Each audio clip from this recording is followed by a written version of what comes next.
Hello, it is I, B-Dave Walters, your humble dungeon master, and my pronouns are he, him. I'm Johnny Chiodini, my pronouns are they, them. I'm playing Rust on the Harbour, he, him, a Tabaxi rogue.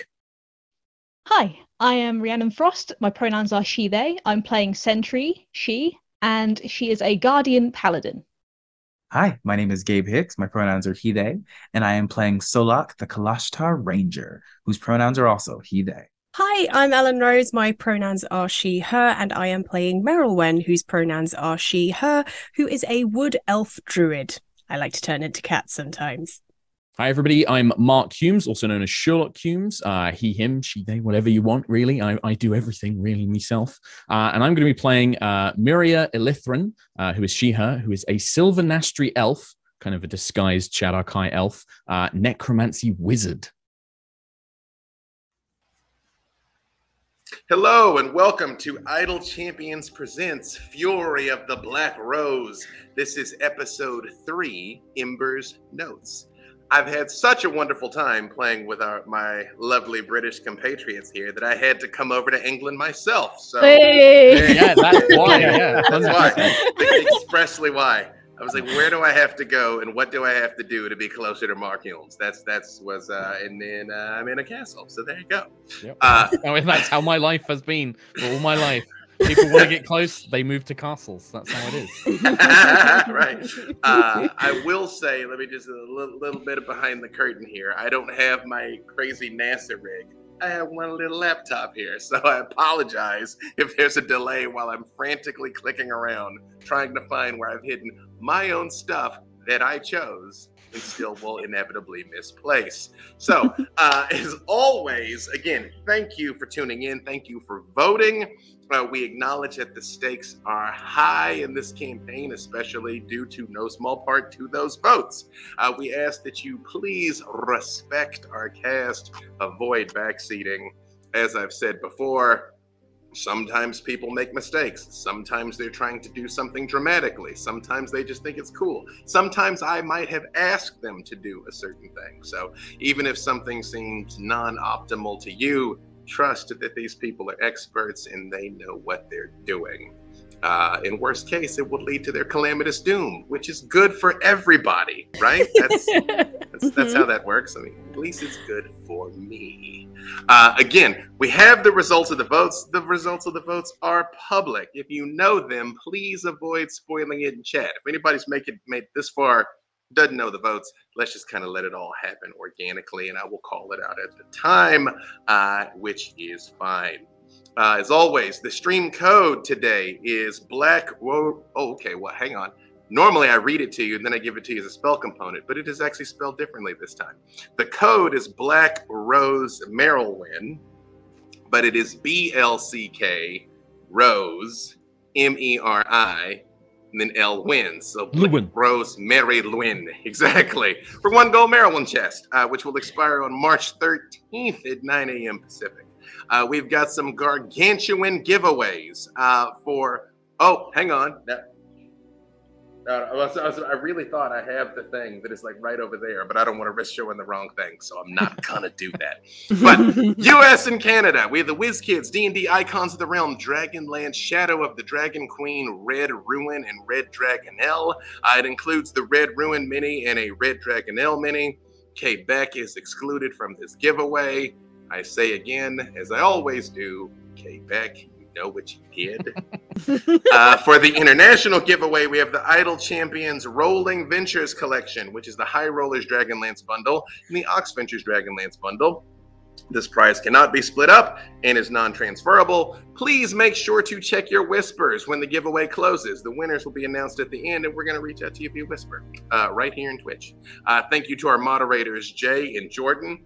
Something is written in all caps, do not announce, and I super was about to announce it because my eyes just saw do announce. Do. And as you might have noticed, the lovely Gabe Hicks is not here with us today.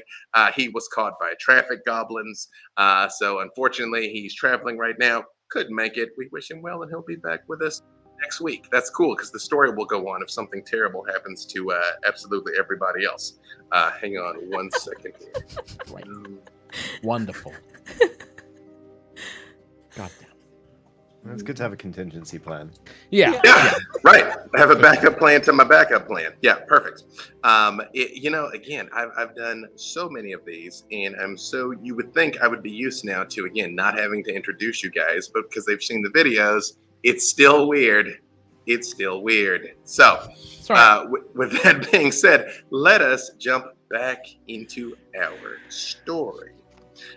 You might recall you all were in the town of Flinthold, being overwhelmed by the undead, led by Worston Karn, carrying Soth's standard into the fray. You all had fought valiantly, Sentry being struck down by the same thorny curse that had afflicted Miria previously. Before that, Lord Soth had come to all of you in a vision, assessing your relative strength and pliability and susceptibility to his will, and having simply been in his presence, has struck you all with a blood-curdling fear that has taken hold of your heart, making it difficult to even raise hand against Worston Karn. Although Solaak was able to steel himself enough, at least temporarily, to put an arrow into her throat, and Sentry also to land a significant blow, but Worston Karn simply unhooked her jaw and screamed. A psychic assault that has bombarded all of you. Miria. Yep. The undead are rampaging. Legions of them are sweeping over the hills and soon will overwhelm you and your friends, and you know what will come to this land of Flinthold if Worston Karn is not stopped. And she turns and looks at you as you hear her jaw hook back on with a crack, the cataclysmic flames flowing not just out of her hair, but again out of the ragged hole that Solaak has torn into her. And she just turns her head and looks at you and says, "There's still time for you to be of use to our Lord, Miria. This living foolishness does not have to be your end." Miria smiles at the ignorance of this creature for not understanding anything about her, and just will turn and say, "Useful? My dear, your lord had no idea how useful I can be." And I will begin to channel some energy whenever it is my turn. Absolutely. It is your turn now. Please proceed. So I am going to kind of let the skeletal hand drop and just gesture, and sort of carving several arcane runes into the sky. You begin to see the hand crackling with lightning. One trick about being a necromancer: people often forget you know how to use other spells. And I am going to cast a 5th level lightning bolt, but I'm also going to empower it with my high sorcery feat, Adept of the Black Robes, which allows me to expend a number of hit dice equal to the level of the spell, and I add those hit dice to the damage. So this is going to be 5 hit dice, and I'm going to do 15 d6 points of lightning damage. I believe that is a dex save from her, correct? It's her and any undead in a line between me and her. So any skeletons and things like that are going to get fried. I literally rolled a 1, so I am upset that you all, your luck has infected my dice that have served me so thoroughly. Tell me, what does it look like as Miria is channeling her life force into this lightning bolt?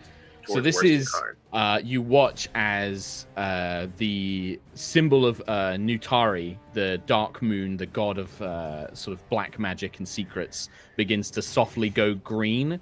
And then you just watch as Miria's skin becomes a little bit more pale. Her eyes seem to darken from the blue to a sort of almost crimson, like a sort of azure black.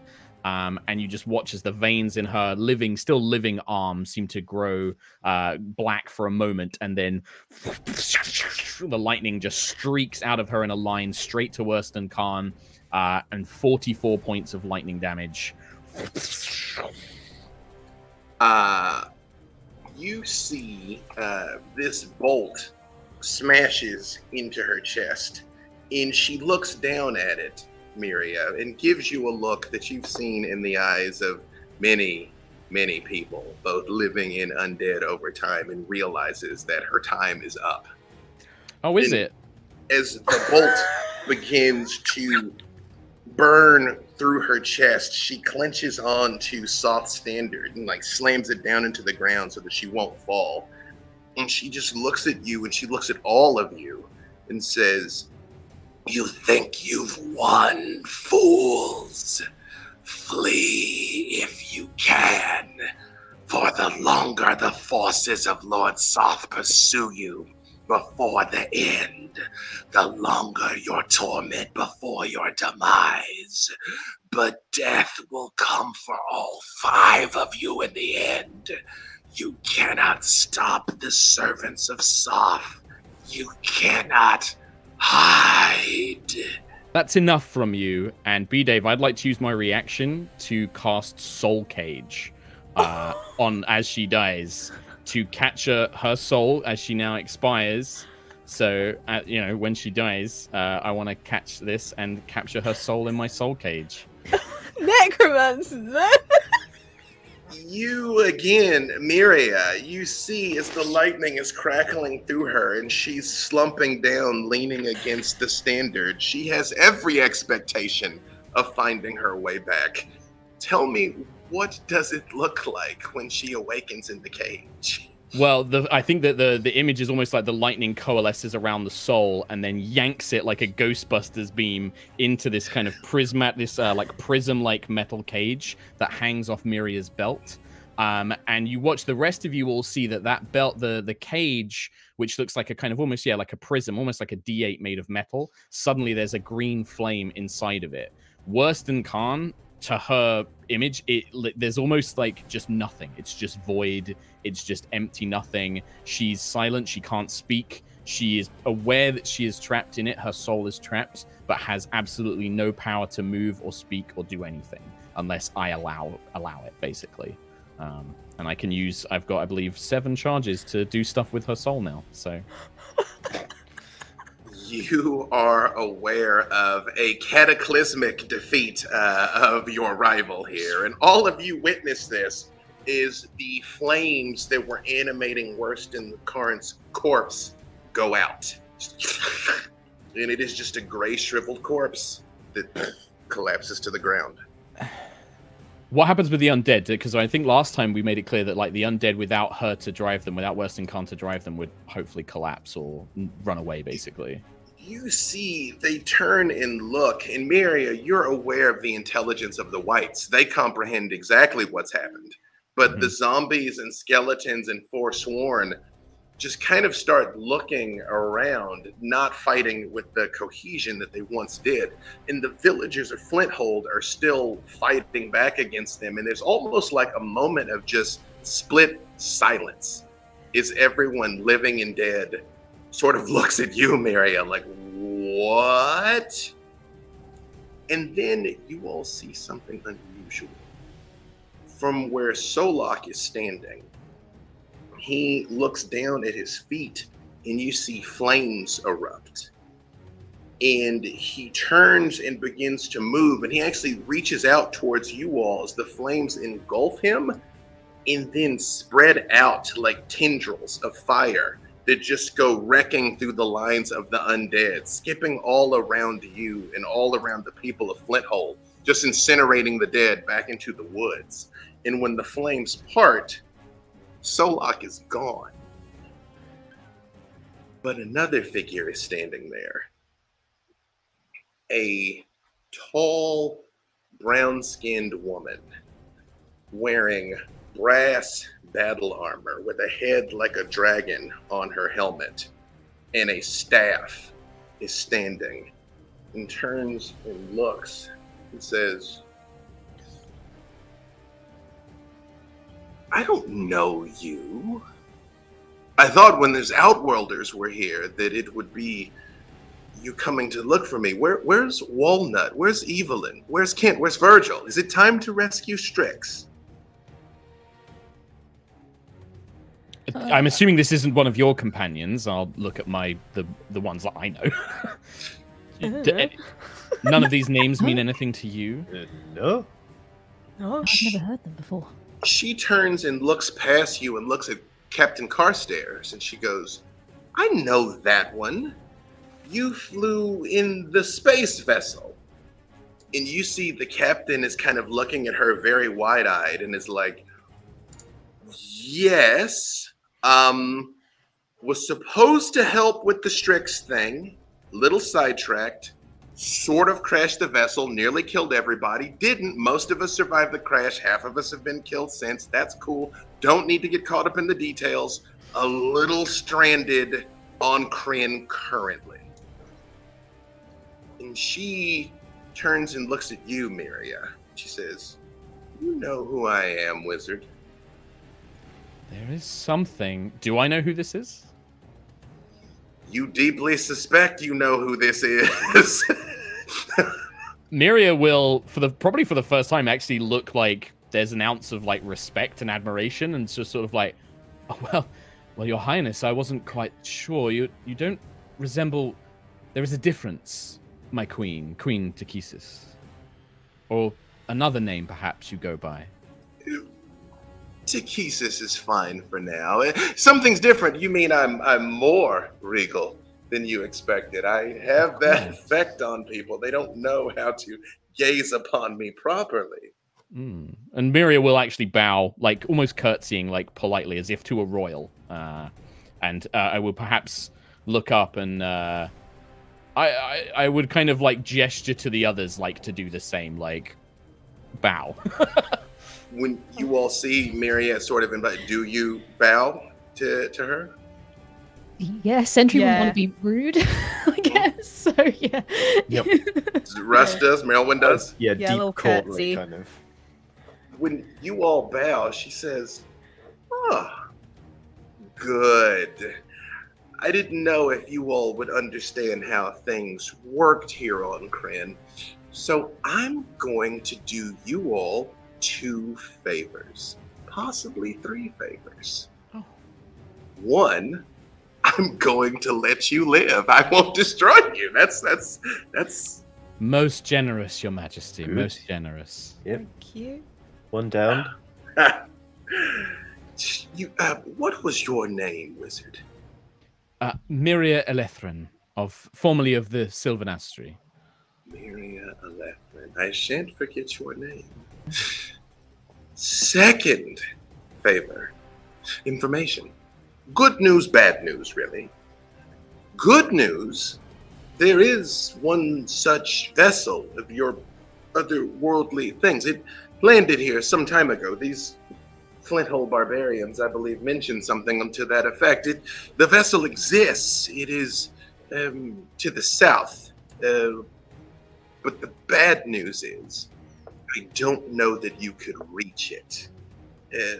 Soft, I suppose I'm used to calling. Miria laughs when she calls him sloth. Like Miria's like, I should probably show him some respect, I guess. He is a buffoon, but he is a thorough buffoon. The vessel is near the area of Kalaman, but there are legions of undead scouring these woods. If you simply try and continue, you will be overrun. There is no way that you will get there before his legions overwhelm you. So, do with that what you will. 3rd gift. And she stops and she looks at you, Sentry. And she says, these 2 are outworlders. But you come from even farther afield. What manner of creature are you? I'm a guardian.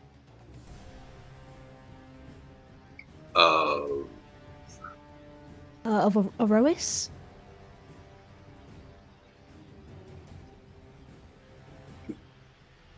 Is that like a tavern or something? Like, or did you man the door somewhere to stop unruly patrons from... Oh, no. Erois is a world, a whole other world. I know of Faerun, I know of Krynn. Where in the constellations could you point towards it? I don't really know where we are. So you're not just a star person, you're from even beyond the stars. Perhaps.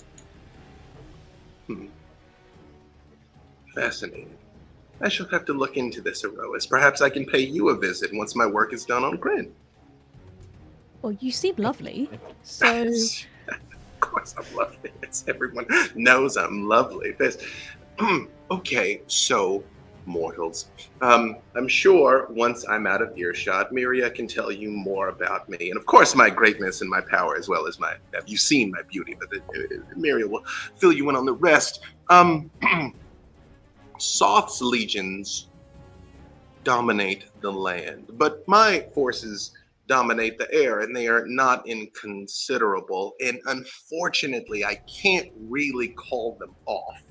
So, should you die at the hands of my soldiers, that means that you all weren't quite as formidable as I thought, and perhaps not worthy of my admiration. And should you kill my soldiers, that means they were too weak to serve me. So it's a win-win for me, really.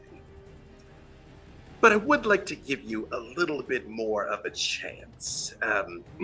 Consider it a welcome gift. And she holds her hands up, and you all feel a strange sensation, like a barrage of energy flowing through your body that honestly isn't quite pleasant. You feel flames, then ice, then poison, then lightning, then acid, just like it's washing through you. But then you feel much stronger, and you all gain a level. Thanks, Dragon Mommy. Takesis looks at all of you and she says, I mustn't make a habit of this kindness towards mortals. I will ponder this. I recommend that you do not come to my sanctum, since should we meet again, I may in fact be forced to destroy you. You understand how that might all go. But for now, I leave you at peace. Just one thing. The Ranger, the Drake Rider. I will return him to you eventually. But I need to have a private conversation with him first. And the flames erupt again, and she is gone. Miria, like, the tension in Miria, like, all this kind of pleasantness that she's kind of been very prim, like, kind of relaxes, and she's like, oh, whew, well, that was better than I expected. Just out of interest, and looking around, making sure that none of the villagers are within earshot, are any of you familiar? Rust, Merilwen, do you have a goddess, a sort of dragon queen goddess in your realm, in your world? We've got a lot of dragons. We've met a lot of dragons, but not any dragon queens. No, not that we're aware of, no. Not aware of. Sentry, what about yourself? Any sort of goddesses of dragons? No, we have dragon people and dragonborn. Well, then you will not be familiar. That was a goddess, just so you are aware. Okay. In my world, she is called Takesis. She is the queen of... Some call them evil dragons, but I suppose it's your definition of good and evil. Really, they're just social constructs, aren't they? But she is a queen of dragons, and I believe she is currently waging war on this world, and there's sort of a battle for its fate. Probably best to sort of not mention to many other people that we've had that sort of interaction with her. Sure, yeah. I mean, this is the first time I've ever been given my own life as a gift. It's quite nice. I suppose it is one of the greatest gift one can receive is to continue living. Well, yes. No, please, Mira, continue. No, I was just going to say, I think that now we should be at least have a moment of respite. the ship, the device that you came in on that she mentioned. I mean, ultimately, what is your goal here, travelers? Do you wish to return to your worlds that you came from? Yeah, I mean, I'd like to get paid and go home. Yeah. If I may, I know that our good companion Solaak has dreams of heroism and defeating Soth, and I would very dearly love to see Soth put in his place. But ultimately, my goal, well, I want to leave Krynn. I want to leave this world. And if you are looking for a way to return to your own worlds, I would greatly like to come with you, or at least perhaps assist you in leaving this one. So if that is something that we could work together on, I would be, well, most delighted. And I may be able to help you further as well. There is somewhere, if we need somewhere safe to stay, I may know somewhere, but we should attend to business here first. When you say that, Captain Carstairs pipes up a bit, and she says, hey, always welcome to have fresh hands aboard my next vessel. And then she looks down at your skeletal hand, and she says, oh, was that rude? Was that weird? Am I not supposed to? No, it's fine. No. Perfect. There's one this little tiny thing there. Remember, she said there's no hope of reaching it alive, that you all would be overrun. So I have an idea. You all are what I would call not inconspicuous. Thank you. So if the monster's skeleton helmet man is after you all, then maybe we split up, we go find the ship, and then pick you up, which I would of course do. And as an aside, Merilwen, Rust, you all served with her long enough to know that if she says she'll do it, she will. Like, she won't just get on board the vessel and leave you. You're part of the crew. Yeah, Miria was looking very suspicious when she was like, yeah, we'll come pick you up. Miria's like, yeah. Miria, you don't know this woman, but I would say Rust and Merilwen, you know that. I would let you do with that what you will. Is she very much is like, You know this woman far better than I. Is she trustworthy? Well, she'll keep her word. Yeah. And, I'll be honest, it does seem like the best chance to reach the vessel without, any more of that sort of thing happening. I do agree. Sentry, Merilwen, any thoughts? Yeah, as Russ said, I would take them at their word, and we were always fed and looked after on that ship, and everything that was said to happen happened outside of, the great big fish that knocked us out of the sky, and that wasn't really within their control. right? What was up with that? With the eyeball and the guy. Yeah. Xanathar, was it? Yeah. Yes, he said that. Yeah. Yeah. Fine Interesting. guy. Said that a lot. Yeah. Yeah. Well, we will get ready to move. Merilwen, give me a perception check. Oh, okay. Okay, that was that's a 27. No, 22, sorry. The captain kind of begins rambling, as is her way, and saying far more than she should, even after everyone has agreed. But Merilwen, while she's talking, you start to get the distinct impression of being watched. Again, the woods aren't doing well here. Like, they haven't completely died yet, but Soth's infestation is creeping through them. But someone else is here. I think everyone. I think we're being watched. I'm getting a vibe that someone else is here. Physically, someone is here, or is this sort of we're being magically spied upon? Do you? I don't know. can I you just tell? feel eyes on us from Do the lightning quick somewhere. again. It was terrifying.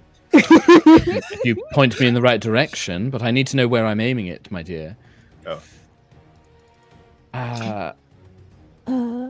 Yeah, Miria will start to look around, see if she can see if anybody's watching. I don't. Yeah. Understanding that you've been made a person in the forest, what, if anything, do you say, especially when you saw what Miria did with the lightning and is saying, if I can find where to shoot, I will do it again. What, if anything, do you say? I think just hold off. Yeah. Let's not zap. We don't know if it's friend or foe yet. So yeah, I'd just like to have a peruse, peek further into the forest and see if there's anything. See if I can make sense of what's there. Miria. Okay. Yeah, well, person in the forest, what, if anything, happens? So, as Merilwen looks into the forest, she sees, sort of peeking behind an older tree that is definitely on the more dying and decaying side of things, a flash of red and yellow and orange hair, and these large yellow eyes just sort of looking at you specifically with a slight grin on her face. Hi. Hey there. You've got some interesting attention on you, don't you? Yes. And who might you be that we've also caught the attention of, I can see? Oh, well, and she steps out from behind the tree, and you see she looks almost like a tree herself. She's very long and willowy in form, and her clothes are made of various bits of plants and vines and moss. And she walks right over to you, hand sticks straight out. I'm Leanne. It's a pleasure to meet you. I take her hand and I shake it. Hi, Leanne. Lovely to meet you.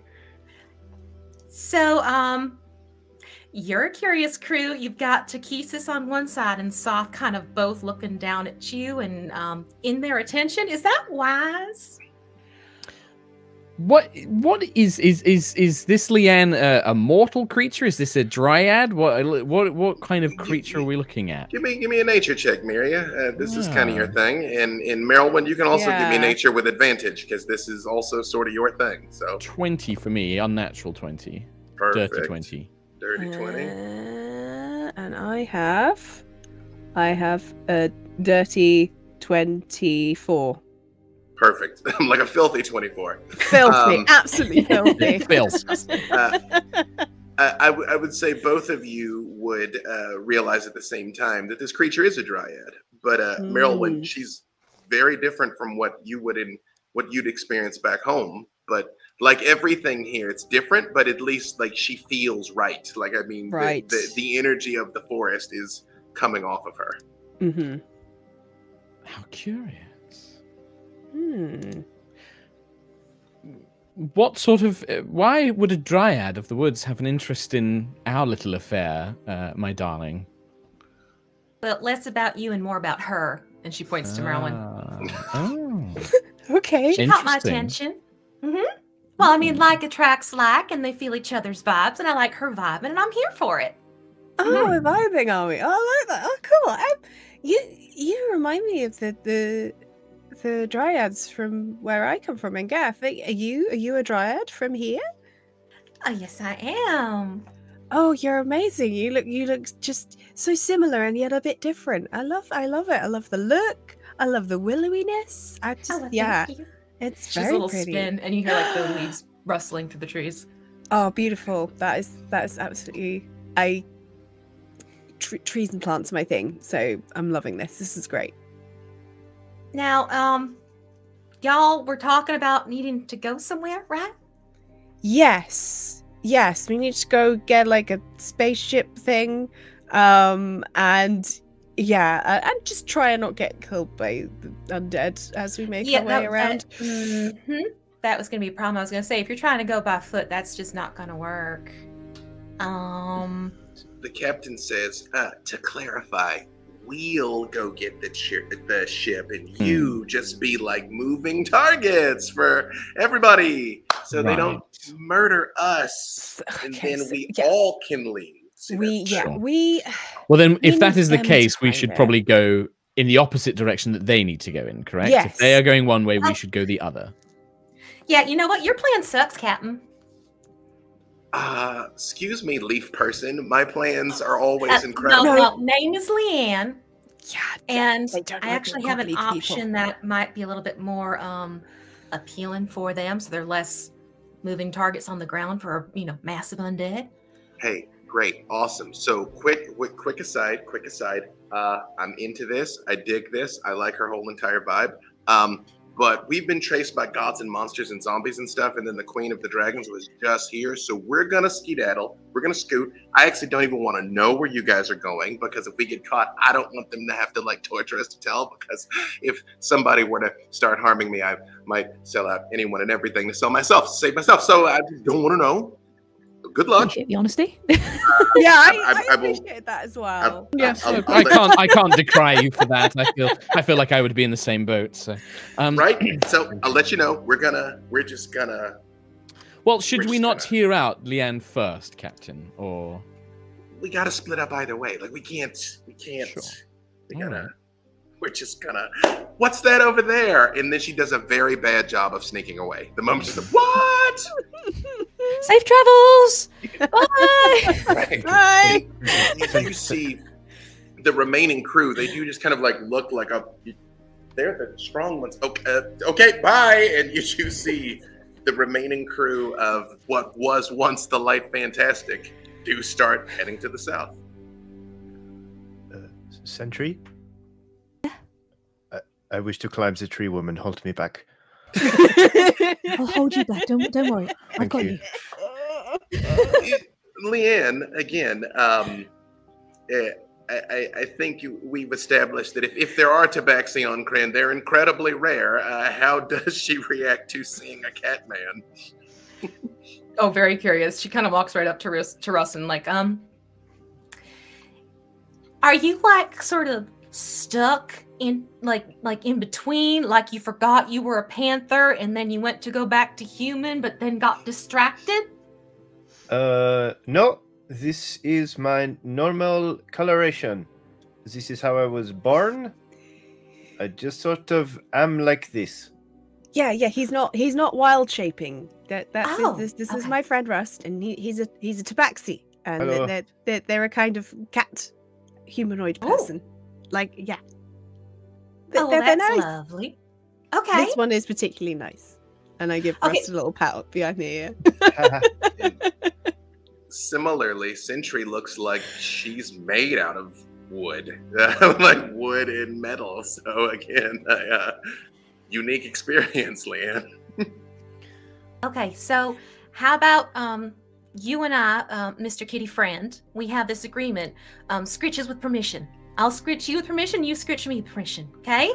Okay, yeah. Fantastic. Meanwhile, you are to die for cool looking. My goodness. And she turns right to Sentry. This whole thing, I'm here for it. I'm here for the mixing of the metal and the wood. This is some awesome stuff I'm seeing here. Never seen your kind before, but I'm taking it as it is and I'm liking it. I like your look too. I like your hair. It's gorgeous. The colors are so lovely. I thought it was great. Yeah. It's like fire. It's so pretty. You should see me on other seasons because then it changes. It changes? Used to be a little bit more green. Gosh. Yeah, it used to be more green, but ever since all of this, and she sort of motions around to the world at large, all of this stuff started happening between the air and the land. Things just kind of progressed to this warmer tones. But I hear that I'm a fall anyway, so that works. I would say, Leanne, especially now that you start to observe Sentry, you notice something else about her that you do very much recognize. Black thorns are sort of erupting out of her in places as she was struck by Worston Karn's curse. Miria, that you know all too well, by the way. Sentry seems to be bearing it slightly better, but again, Sentry, it's miserable. I can't about that. Can't do that. Yeah. With your permission, maybe I can work a little bit of my, natural healing type of thing.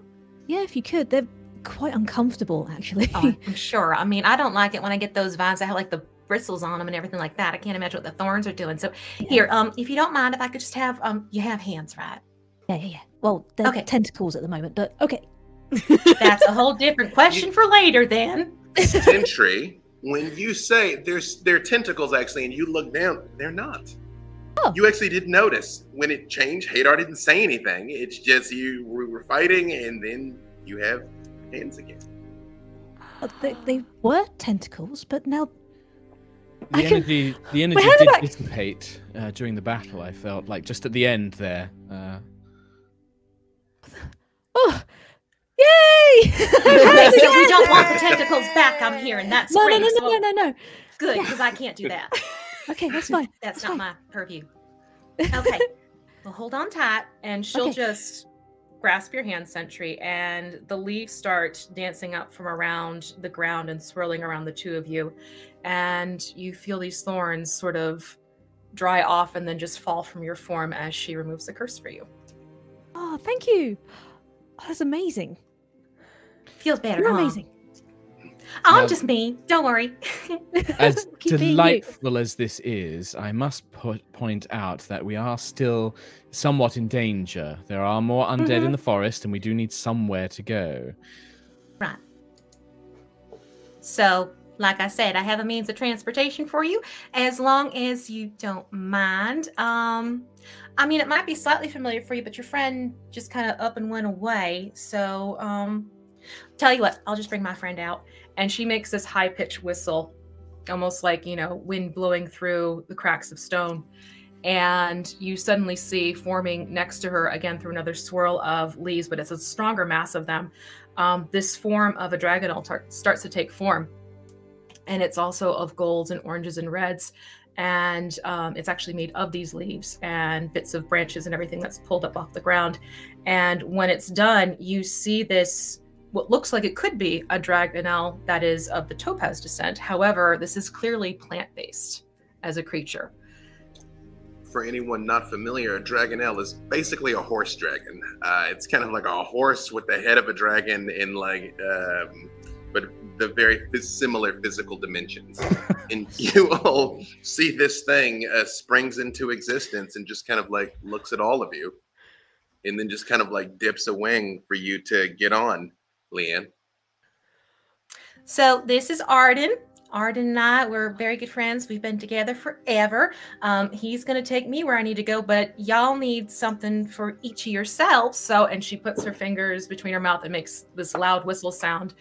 And you hear this cacophony of branches and brambles breaking in the distance as through the forest. Actually, oh, they don't call. They don't respond.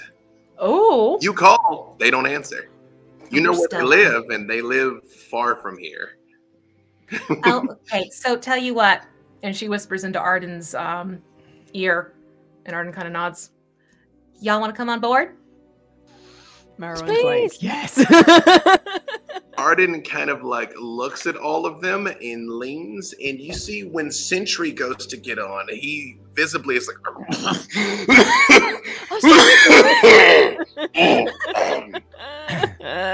I can assist with some of them. I can't help all, but I can give some of us the power of flight. If we need to get somewhere, but I can only do it temporarily. It will only last about an hour or so. So if there's somewhere nearby that you can acquire more of these mounts for us, Leanne, was it? I could perhaps help us get there temporarily. Okay, that works for me. Right. I mean, I could turn into a giant eagle and carry someone. Yes, ideally, I can only take myself and one other with my spell. But so if perhaps Rust and Merilwen could travel with you, Leanne, in some form, I could at least carry me and Sentry. Or not carry, but I can enchant us so we can fly. Miria. Yeah. Give me either nature or survival with advantage. Ooh, that's going to be nature. Mm-hmm. Oh, well, first roll is a natural 20, so 25. Perfect. Recall you saw that horrifyingly huge dragon flying in the area. So true. Going by air at this exact moment may not be optimal. All right. There is one thing to consider. Do you remember that giant beast that we saw when we were traveling here, flying through the air? The exceptionally large creature. Yeah. That's probably still in the area. Perhaps we should go on foot for now, and then we can take to the skies when we know the area is clear, perhaps, or certainly we can travel in the right direction. It seems like Leanne here has something that we can use to perhaps travel a greater distance, but perhaps for now we should stick to the ground, move through the trees, keep to cover. If we have someone to guide us, and Meria will look at the dryad, sort of someone who can guide us would be very useful. It should help us avoid perhaps most of the undead, perhaps? I mean, that's easy enough for me to do. We can go by foot. I don't mind at all. But before we go, I mean, I just want to... She walks over to Merilwen. I just want to say it really is great to see someone of the more natural style here. It's been a while since we've seen someone just, you know, brimming with vigor and energy. And she takes your hand, Merilwen. I just want to make sure that you're going to be okay while you're here, because I've seen what's been happening to nature around here, and I don't want that happening to you if I can have anything to do with it. And you feel this warmth emanating from her hands into yours. Now, let's just say anyone who tries anything magical on you, they might have a little bit of difficulty now. As voted on by the good people of Idle Champions, Merilwen would receive a visit from a Fey spirit and would be blessed with magic resistance. So you have advantage on all saves. Yes. As this sort of crown of leaves blows around Merilwen's head. Very cool. As you all set out following Leanne here, it is actually harder even than following Solaak, because at least he's still a man versus a literal child of the forest, who this is nothing to her. It's a little bit of a struggle for you all to keep up making it through here, which of course means I'm going to need some saving throws. But you need strength, dex, and con. You can give me a second to roll it here. Yeah, let the wizard look at her spell book to see if there's any any stuff that she can pull out to help make this easier. Yep. Could I please stop whipping the one save I'm meant to be good at? Well, don't forget, there is just one little fly in the ointment after you get that number. Is we got Mr. Hardship die, which is a D10. Mm-hmm. So you're going to roll a D10 and subtract it from those numbers that you get. Good. Oh, yeah. Good. Yep. Again, this place is just adding up. Long marches, poor sleep, little to no food. Oh, wow. Which is weird, Sentry, because you don't even have to eat. How could you be this hungry? Like, what even is that? Right? Yeah, it's just... This place is kind of just draining you from being here. That is a 2 for the strength save, a 0 for the dex save, and a 16 for the con save. Miria does not do tricks through the woods. It's 11, 5, and 7 for us. 7. Sentry? I got a 8, 9, and an 18. 8, 9, and 18. And, bring it home, Merilwen. Merilwen. Okay. Use that advantage. So I've got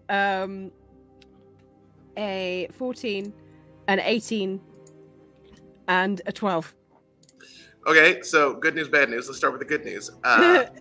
Miria and Sentry at least passed the con check. So as you, which kind of makes sense contextually, because unfortunately, Leanne sends you all traipsing through a field of what is apparently the Krynn equivalent of poison oak, which makes sense that a native is fine and a construct is also fine. Unfortunately, Rustin Merilwen, you are not fine.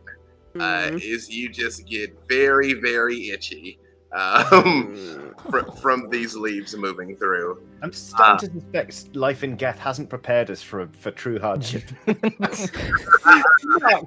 You start shaking your head so quickly. No, clearly not. No.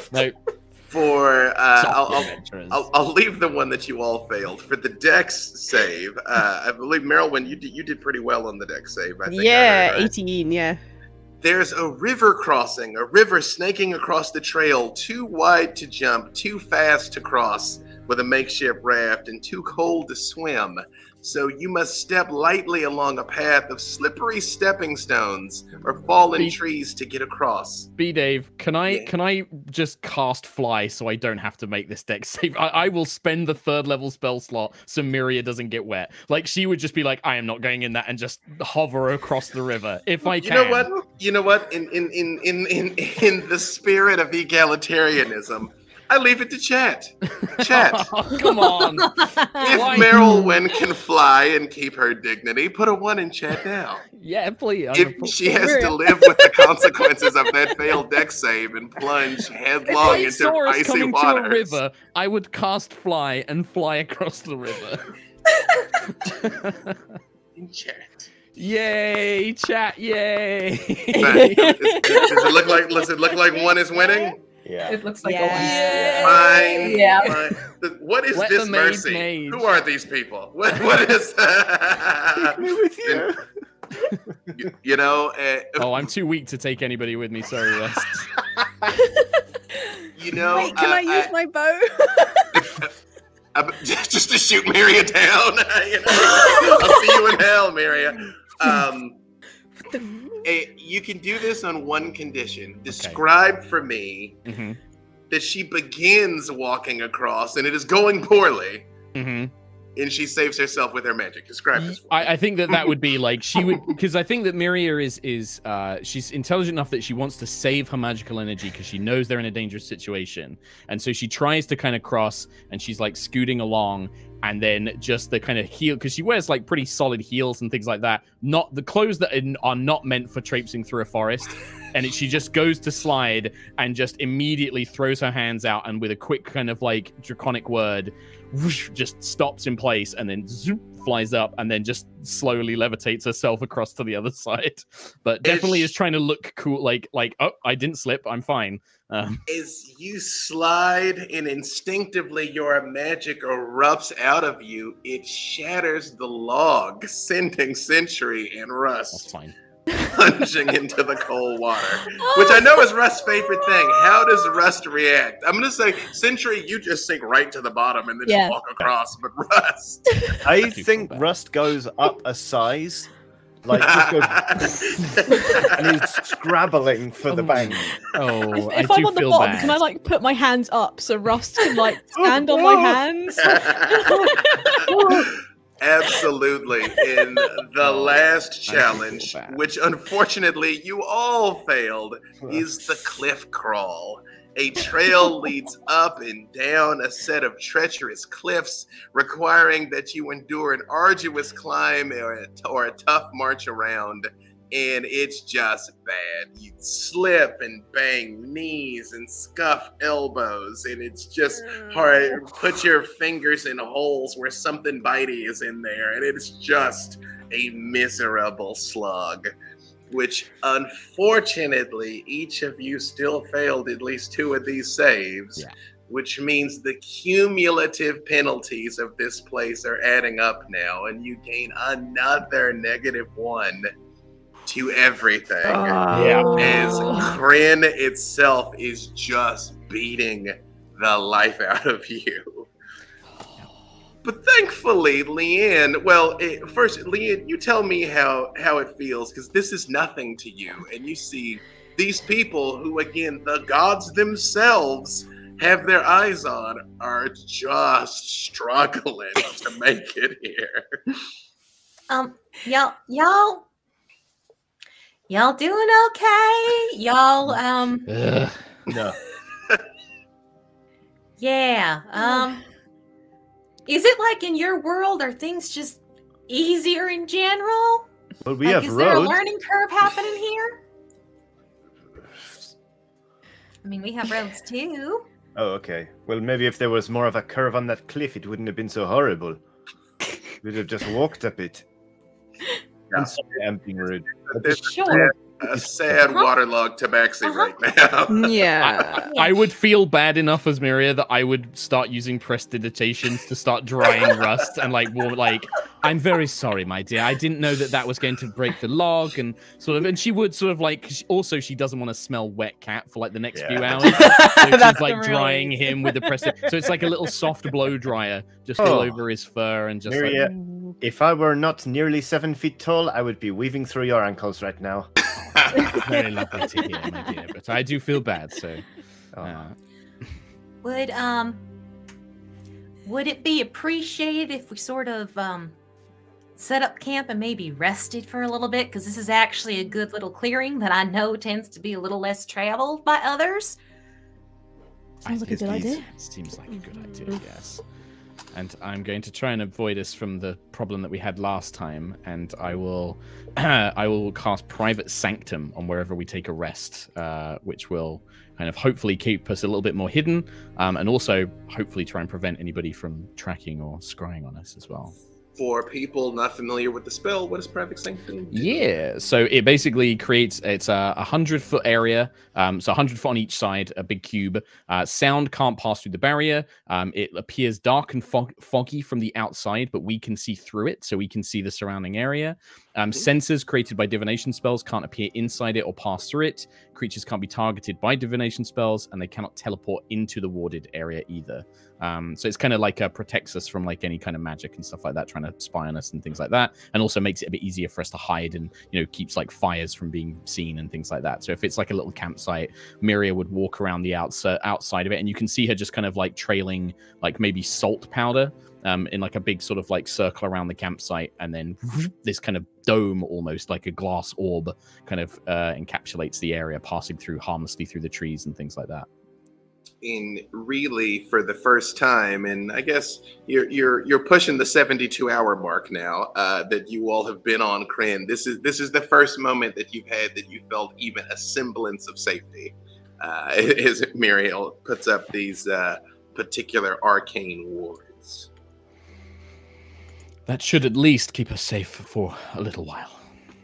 Thank you. Thank you. Yeah, much appreciated. And this is what I trained. This is what I trained to do. So, again, it is the foraging is meager.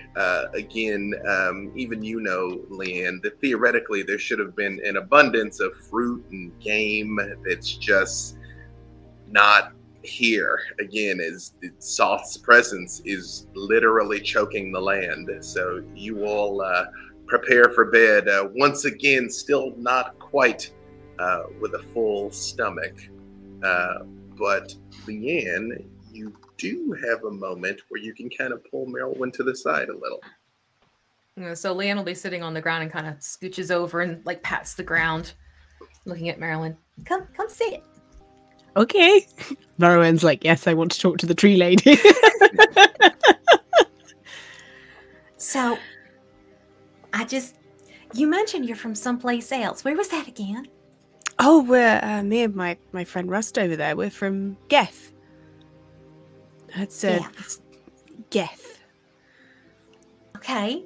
So, yeah. What's that like? Oh, it's really nice. Lovely, green lands, and there's an amazing island full of wonderful creatures. There's dragons everywhere.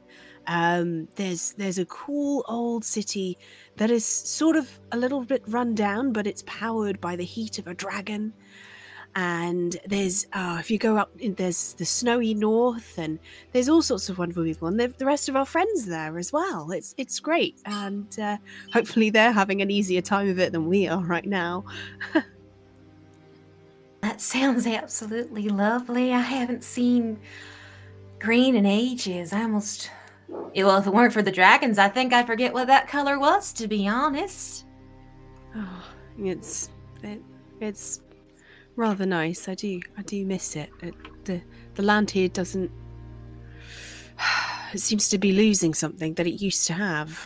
This feels like it shouldn't be as it should be. It's not at its best right now. Not at all. Is there anything that we could do to help with this? Or is it just Lord Soth? Is it just stop him?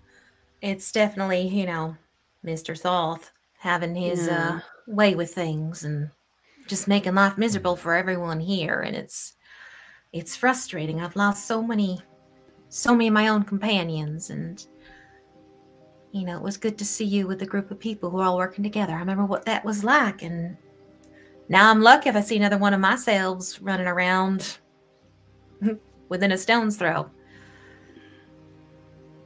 Yeah, like... I don't think I want to go until this is fixed.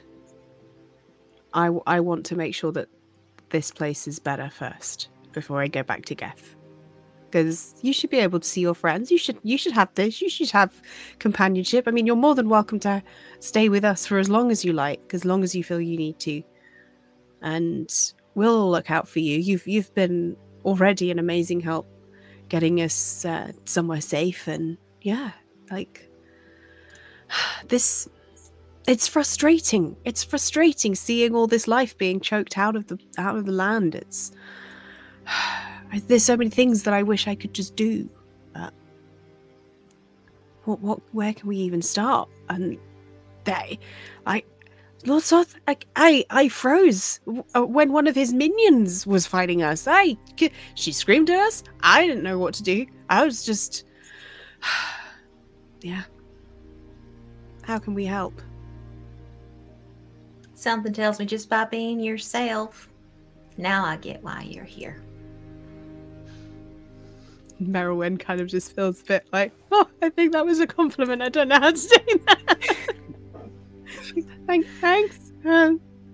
Well, you know, thank you for being so nice. It's been, you know, there's not been many kind and helpful faces. You know, it's mostly been the undead and scared villagers who probably have every right to be worried about who we are going on, you know, everything else that's happening here. It's just wild, but not wild enough. Not in the good sense. Different type of wild. Mm-hmm. But looks like you and your companions need to kind of get some rest tonight.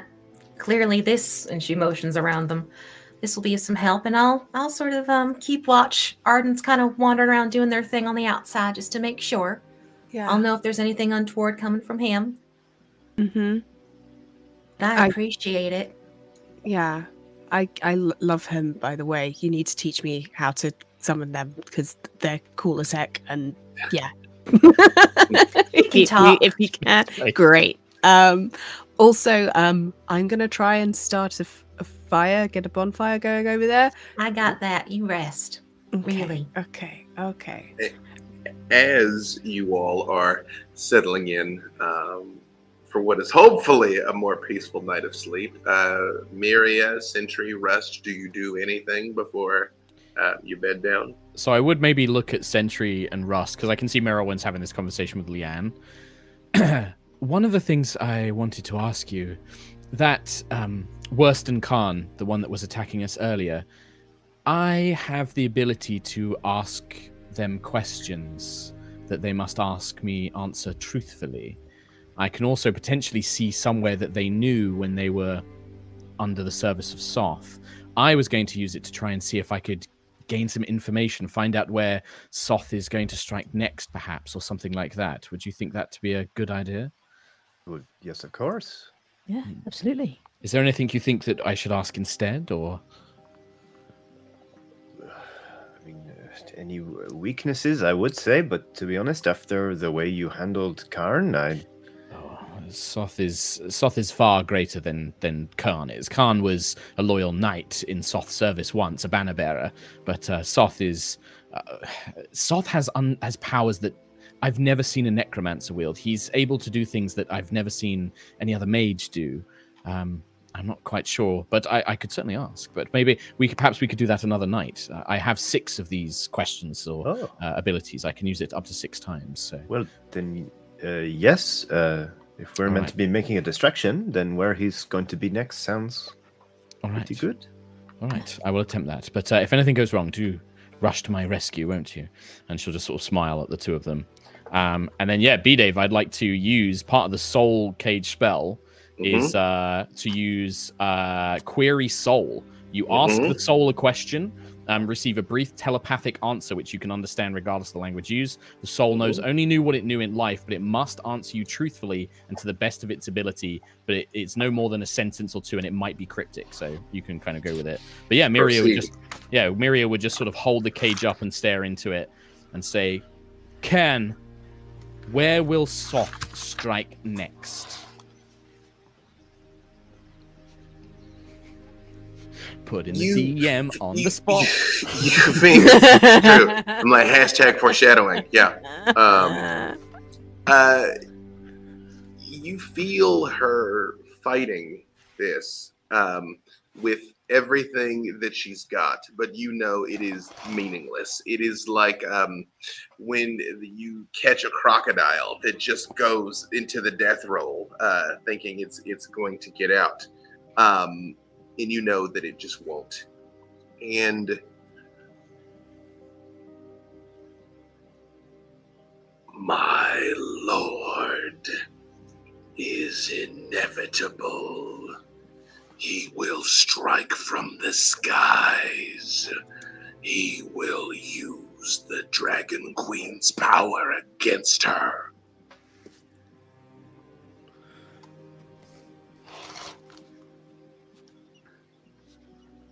Yeah, Miria would just lower the cage after kind of staring into it.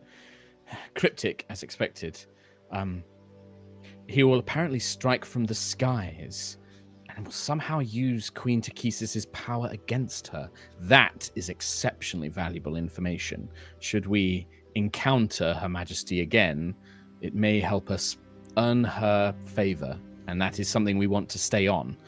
Regardless of your own moral questions or beliefs, Takisis is very powerful. I do not agree with everything she does, but we should stay respectful to her and try and keep her favor as long as we can.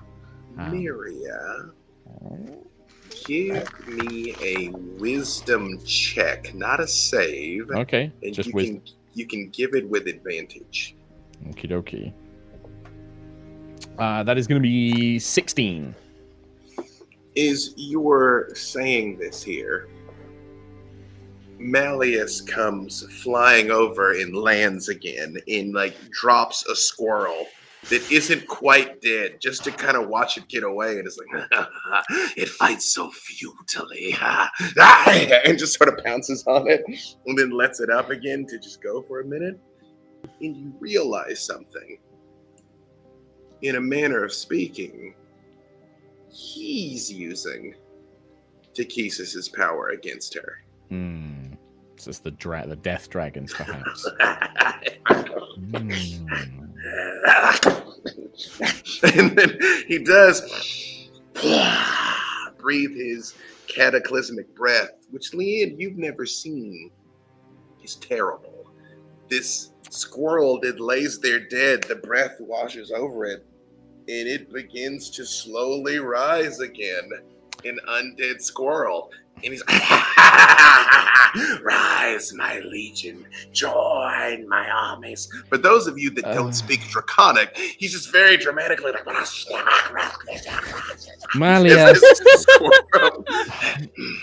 what have I told you? There's a legion of undead squirrels is not going to serve you into any greater purpose. Leave the poor things. But my legions must start somewhere.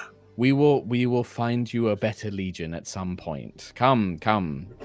You need to have your necrotic energy. And Miria basically starts trickling necrotic magic into him, like she's feeding it, like little black sparks of energy kind of from her undead hand into Malleus instead.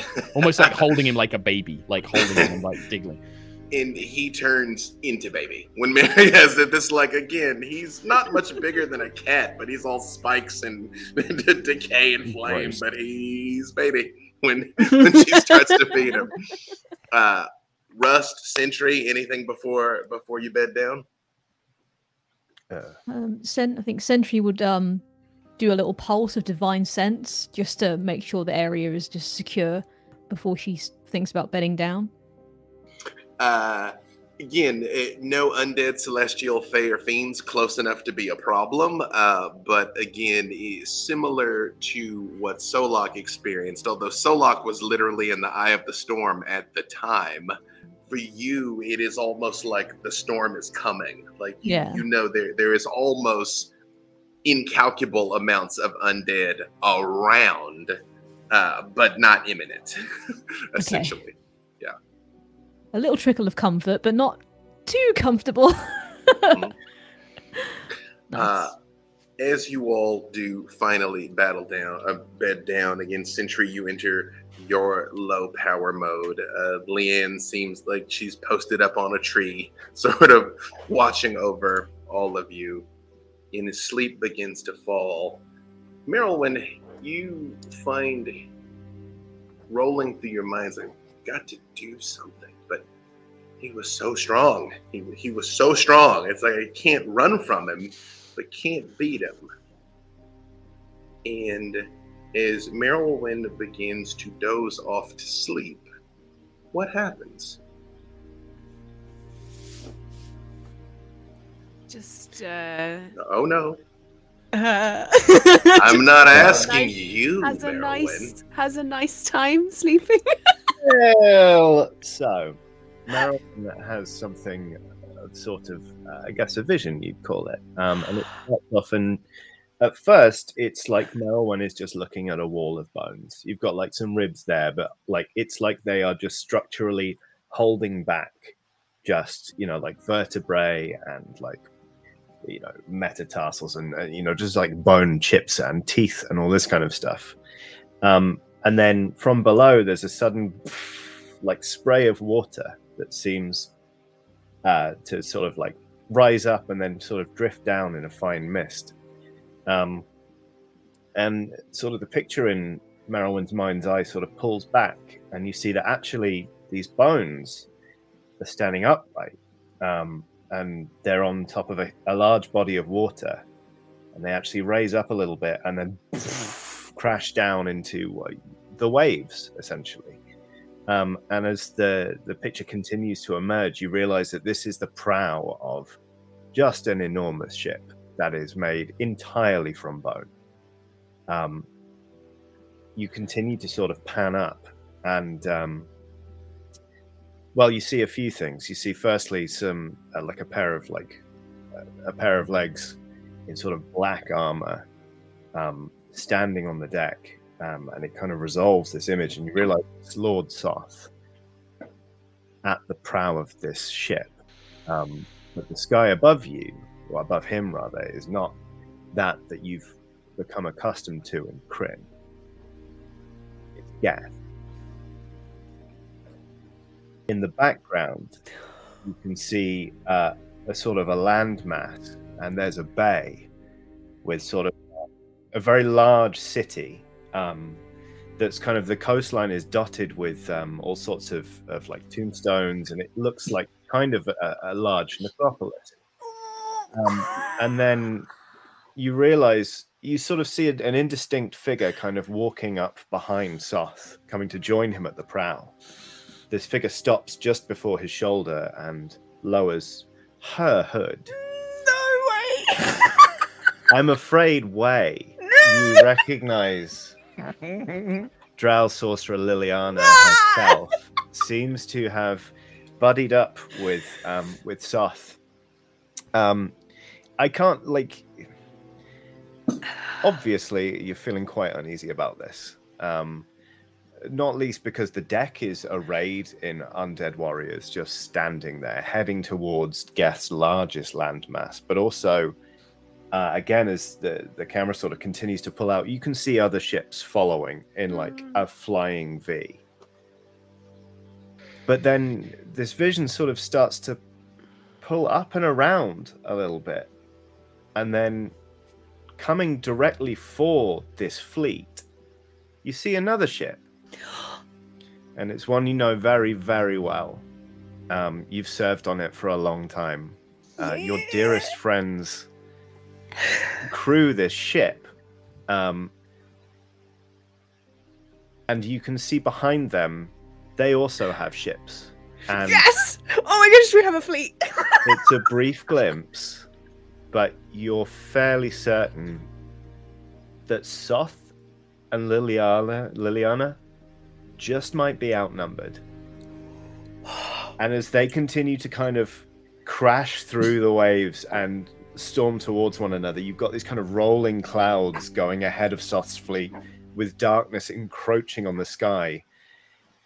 You see some points of light coming from the prow of the Joyful Damnation.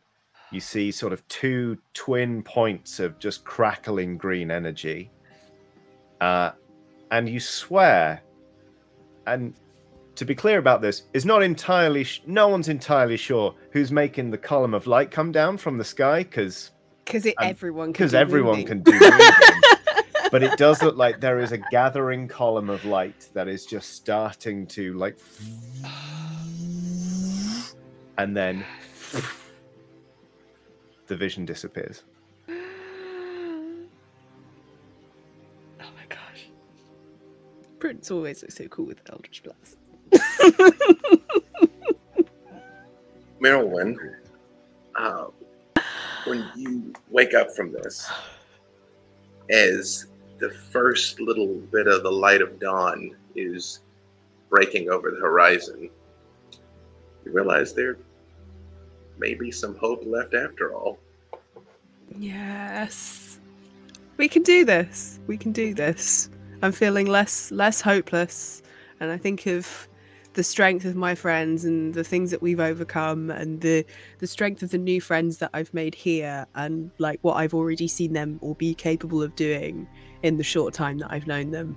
And I think, yeah, like I hang out with a tiefling warlock all the time, and somehow my life is okay and I'm not murdered yet. So I can do this. If I can do that, I can do anything. Perfect. You all wake up the next day. Again, probably with the best night's sleep that you've had in some time. Even for you, Miria. There's... I won't say that it is hope, because hope is for children, Miria, clearly. But at least new possibilities are presenting themselves to you. And I would say, Miria, as you awaken, you see Merilwen sort of sitting up, kind of with this smile across her face. Now that is something I have not seen in a long, long time. Someone genuinely happy. I have such good friends. You should meet them. There's one in particular who would love you. I would be delighted to meet them as well. If they're people that you trust, I'm sure that they are interesting, if nothing else. You are quite an unusual character yourself, you and your companion. Good sleep? Yeah. I haven't felt this well rested in days. This is... It's strange. I'm so used to the elves of Krynn. They act a certain way, and you do not act like them, Merilwen. You are very different to other elves that I've ever known. I'll be honest, I would much rather the Krynn elves were more like you. People here tend to be a little stuck up.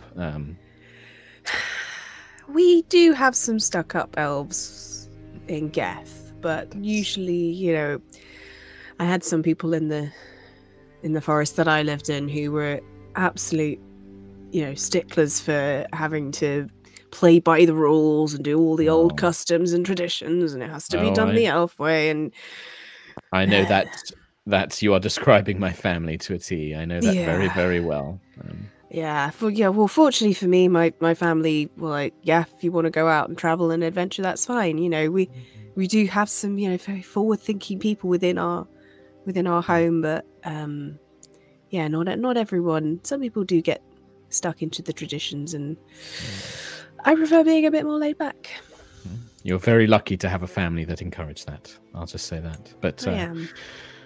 Well, make sure you have your strength. I think that things are going to be tough from here on out. But do you feel ready to fight? I know yesterday in that battle, you were both a little shaken, shall we say? Yes, well, having a undead monster scream at you through their neck, and then also unhinge their jaw and scream from their big unhinged jaw. That was, I think, Rust and I were a little bit. I mean, we've encountered some things on Geth. We've encountered some very dangerous and powerful things, but that was by far the most unsettling thing I think I'd ever seen, and that threw us off a little bit, the both of us. But well, I think we can do this now. You certainly don't have to worry about them. And then Miria holds up the soul cage and like jangles it around. I'm like, huh, yeah. And Merilwen's like, oh, that's cool, because I know the scary lady is locked in there, but she's also like, that's slightly terrifying. Yeah. Good. Cool, yeah. Cool, but slightly terrifying. That's Miria's brand there. There we go. Yeah. Miria seems very pleased at that reaction, and then we'll let Merilwen get back to however she gets ready in the morning. Sentry, again, you don't ever really sleep. You just sort of power down a little. So you would have heard this entire exchange. What, if anything, does Sentry say? I think Sentry's just listening to like the laughter and the sounds of like light conversation, and I think that brings her a lot of warmth. I think she would sort of sit up and just she'd just, I guess, say to them in like a kind of joyful tone, just say, well, even moss can grow in the darkest of places. There's always life to be found somewhere. And I think we're on the right track, by the sounds of things. That's very true. That's very true, Sentry. If you want to talk moss, I'm happy to talk moss at any time with you, by the way. Moss. Yeah. So comfy. Yeah, me too. Mm-hmm. Right. I'm here for that conversation. Well, I will leave you to your moss conversation whilst I prepare my spells. What do you want to talk about? I ate a squirrel last night. Just do check that they're not the undead ones before you eat them. When you say that, Elias looks at you, Miria, and just gets a huge smile. It's like,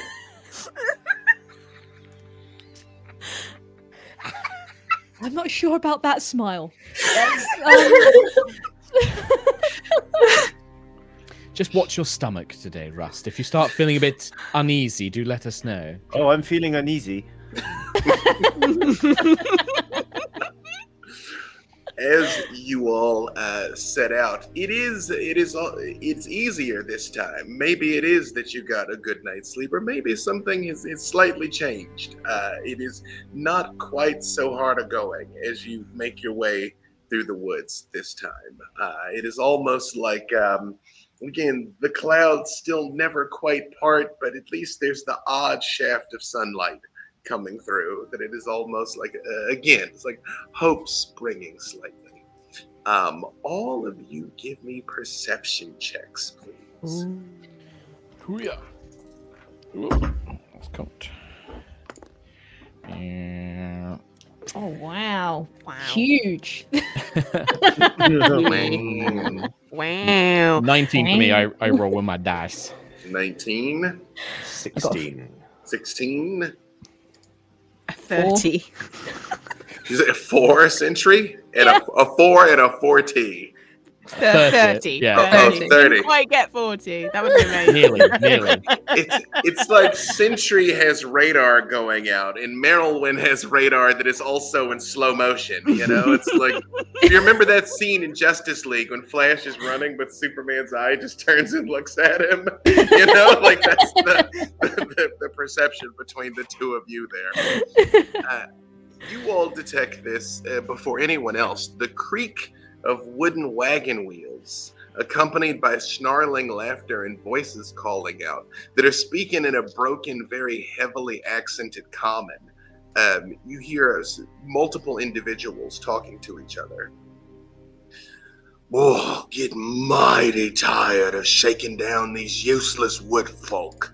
Not 2 coins to rub together, most of them. Give it a month and see how much your coins are worth when you're eating them. Me, Grain, tubers, cheese. That's the currency of wartime. And I'll be enjoying these night blunders starve when the battle comes. With those catastrophically high rolls, which 30 is godlike success, and Merilwen got 40. So it's like you can know the color. I got 30. I got 30. Only godlike. Oh, so only godlike. Just godlike. Only godlike. Only godlike. I will say, you know, there's 3 of them, and you know where they are in the woods. Okay, did anyone else hear that? There's 3 people over there. Don't like the sound of them.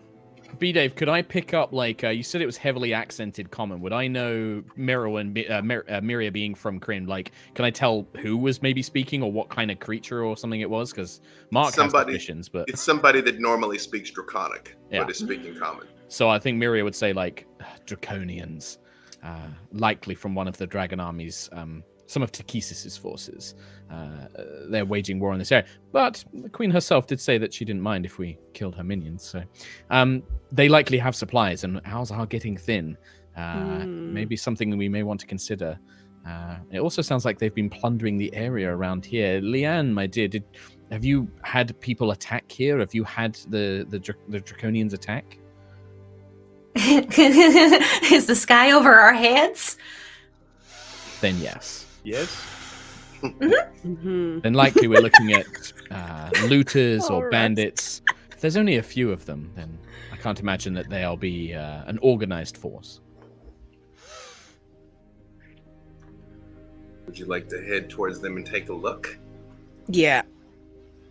As you move along through the woods, sure enough, eventually you do see 3 individuals that look like those oddly winged dragonborn that you saw before, but way bigger.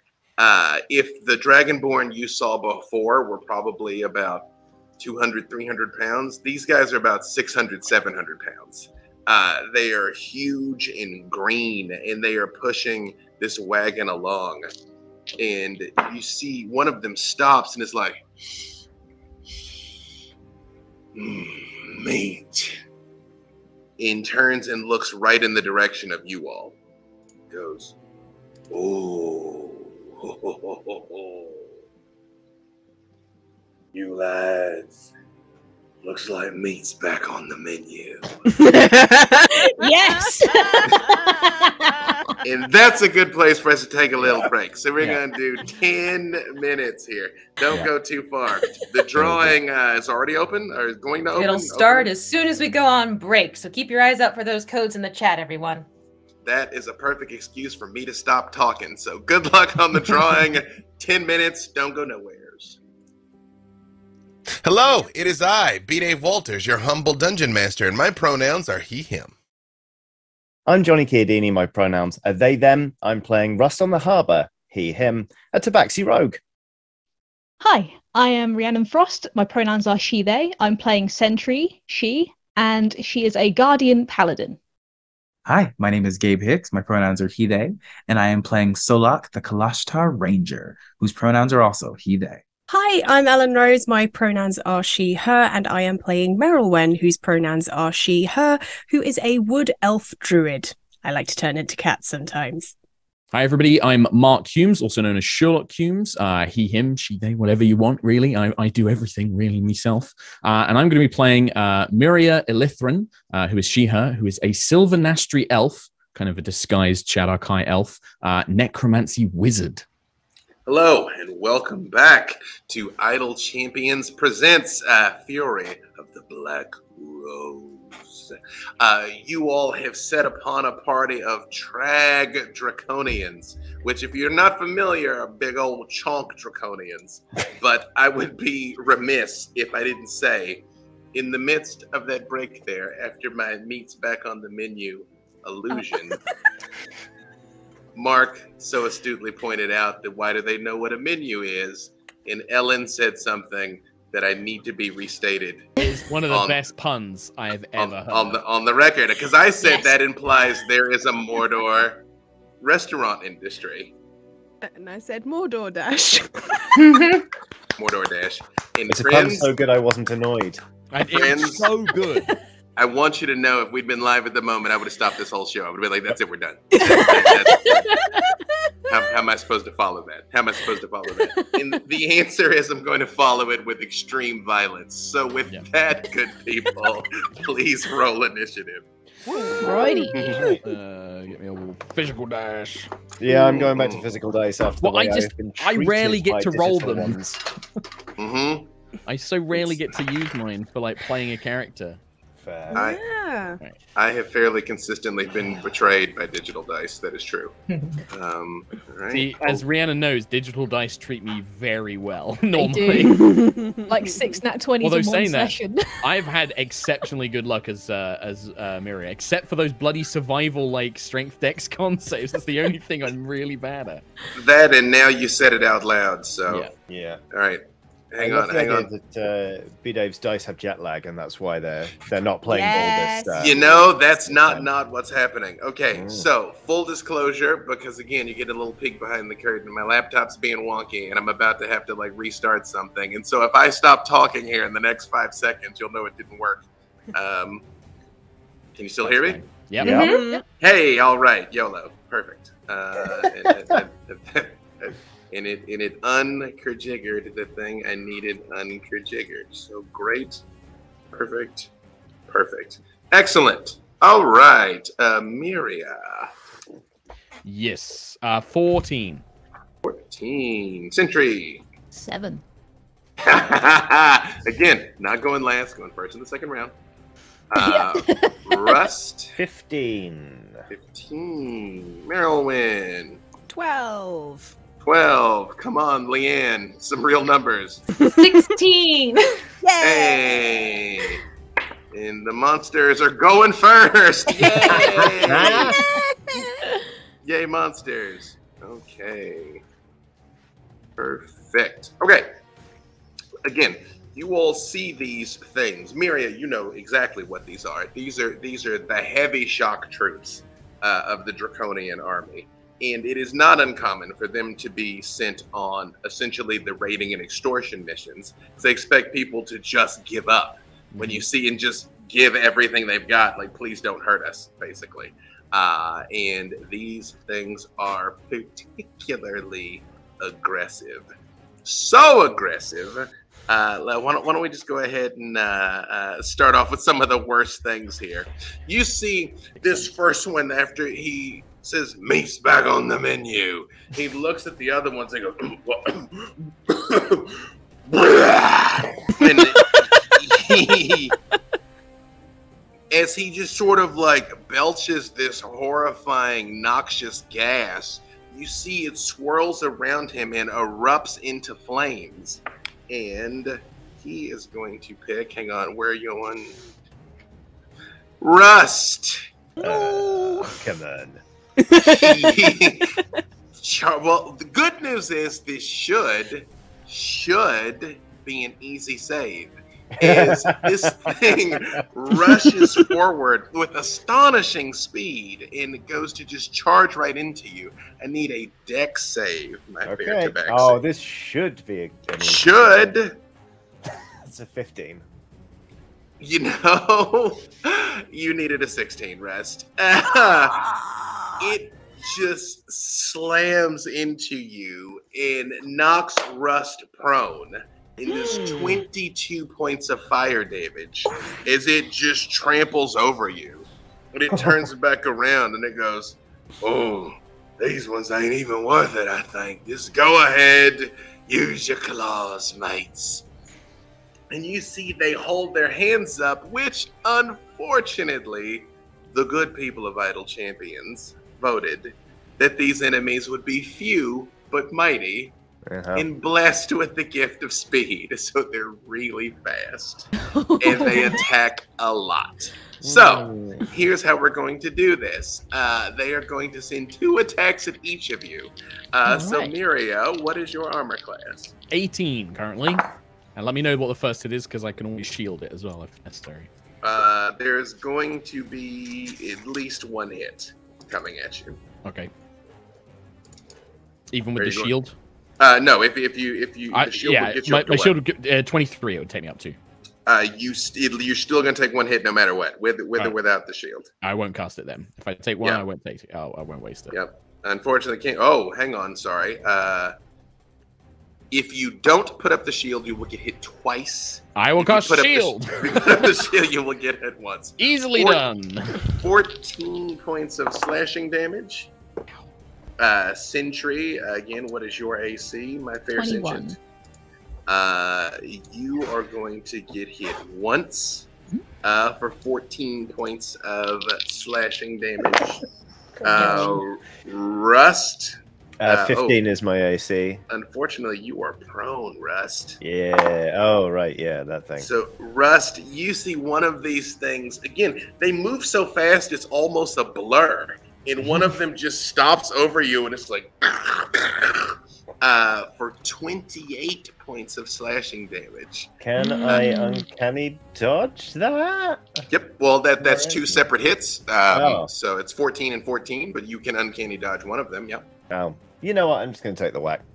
You know, again, Why off not? to a rough start here, Rust, but they know where to come it up. And Merilwen AC. My AC is 15 now that I've had my You did armor all fix it. fixed Yeah, I up was gonna again. say, Yeah. I got fixed up. Unfortunately, 2 hits for you, which is also 28 points of slashing damage. And Leanne. Mm-hmm. AC, ma'am. 16. 2 hits for Leanne, 28 points of slashing damage. It is almost impossible how anything this big can be this fast. Because they don't look graceful at all. And then it's...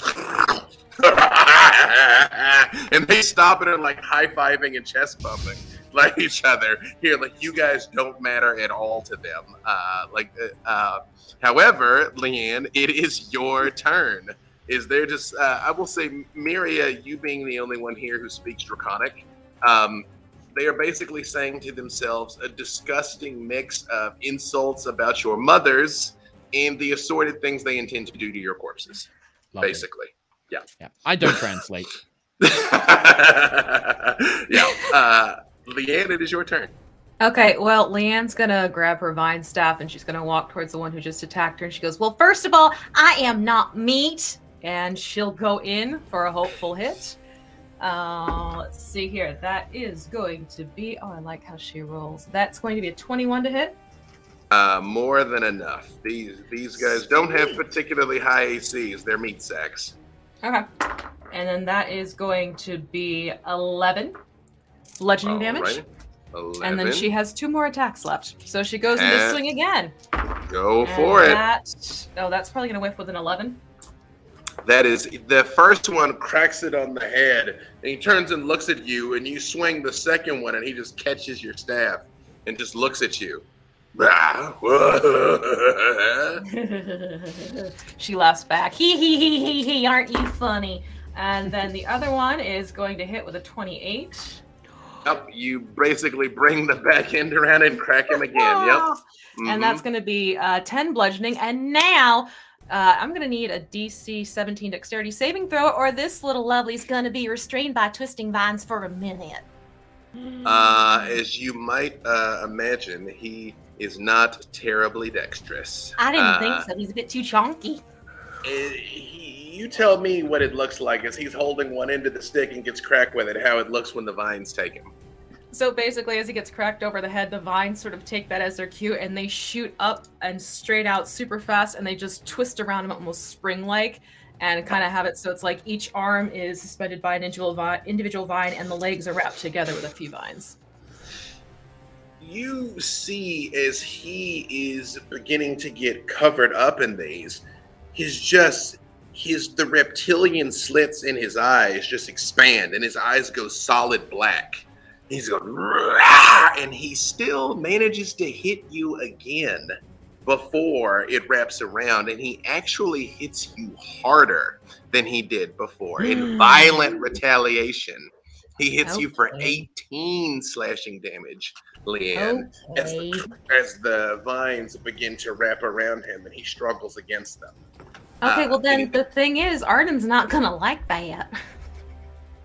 Nor should he. So Arden's gonna go in and he is going to I think he'll use his ranged weapon attack. Mm-hmm. So that is going to be 17 to hit. More than enough. Sweet. So hold on a second. I need to get more dice out for him. This will be flame damage, by the way. Excellent. So that is going to be 15 flame damage as Arden blows some fire his way. This thing is clearly injured by all of this. He's bleeding from the head, his flesh is burned, but he is very much up and fighting. Anything else from Leanne? She just kind of sneers back. Rust on the Harbour. Alrighty, well, standing up seems like a good idea at this point. And then, am I close to anyone else in the party? Would you? Oh, you're all together, yeah. Mm-hmm. Lovely. All right. Well, then I'm just gonna try and sneak attack one of these Words guys. that a rogue wants to hear. Yep. Yes, there is a friend nearby. Oh, we're all shoulder to shoulder, are we? All right. One of them is decently damaged. The other two are unharmed. Do you intend to go after the restrained one or one of the others? One of the others, I think. All right. Have at it. Alrighty. So, 1 sec. Okay, it's +9. Advantage. Oh, come on. 17. Again, that is actually enough. They don't have a very high AC. They're just bags of hit points. All right. Well, then that's going to be... I'm going to do the sneak attack damage digitally, otherwise we'll be here all night. Absolutely. The most first world of first world problems. Then, that is 39 points of piercing damage. You see that as it turns around and looks at you. You absolutely have its full attention, but you have hit it very hard. Hello. It opens its mouth like it wants to say something, but it's just sort of like and kind of nonsensical. Anything else from Rust? No, I think I'm good. Perfect. You all notice that when it bleeds this very foul-smelling sludge is what comes pouring out of it from this injury here. Thank you so much. Excellent. Anything else from Rust? No, I was probably gonna retch at the stench of this thing, and maybe kind of like try and do that cool thing that he's seen people do, where they like swish blood off a blade. But yeah, he's just like. You know what, Miria, your turn again. Now 2 of them are fairly grievously injured, and 1 is fine. They're grievously injured though. No, being a squishy wizard, I'm going to put self-preservation first. So I am gonna risk an attack of opportunity to move 20 feet away from where they all currently are. So move 20 feet away from the combat. AC is 18 because my shield would have gone off. It lashes out at you, but misses. To Rust's advantage, I didn't think to have one try and hit him back, so I'll let it lie. It's my own fault. Nice. Yeah. Is it possible to use a reaction against that attack of opportunity? You know what? Yeah. Okay, because I used my little level up to gain Sentinel as a feat. Oh! I like to use Sentinel attack. When a creature and it's within no 5 longer of the you same turn. Makes an attack against a target other than you can use your reaction to make a melee weapon attack against the attacking creature. Go ahead and roll it.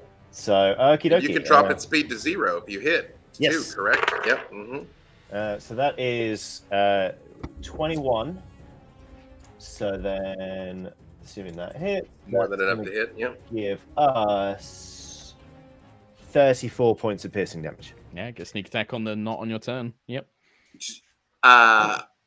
Tell me what it looks like when you kill this thing as it turns to like slash at Miria as she's moving and misses. Tell me what happens. I would like to think that like there is a very slender gap between Miria and this thing just kind of bearing down.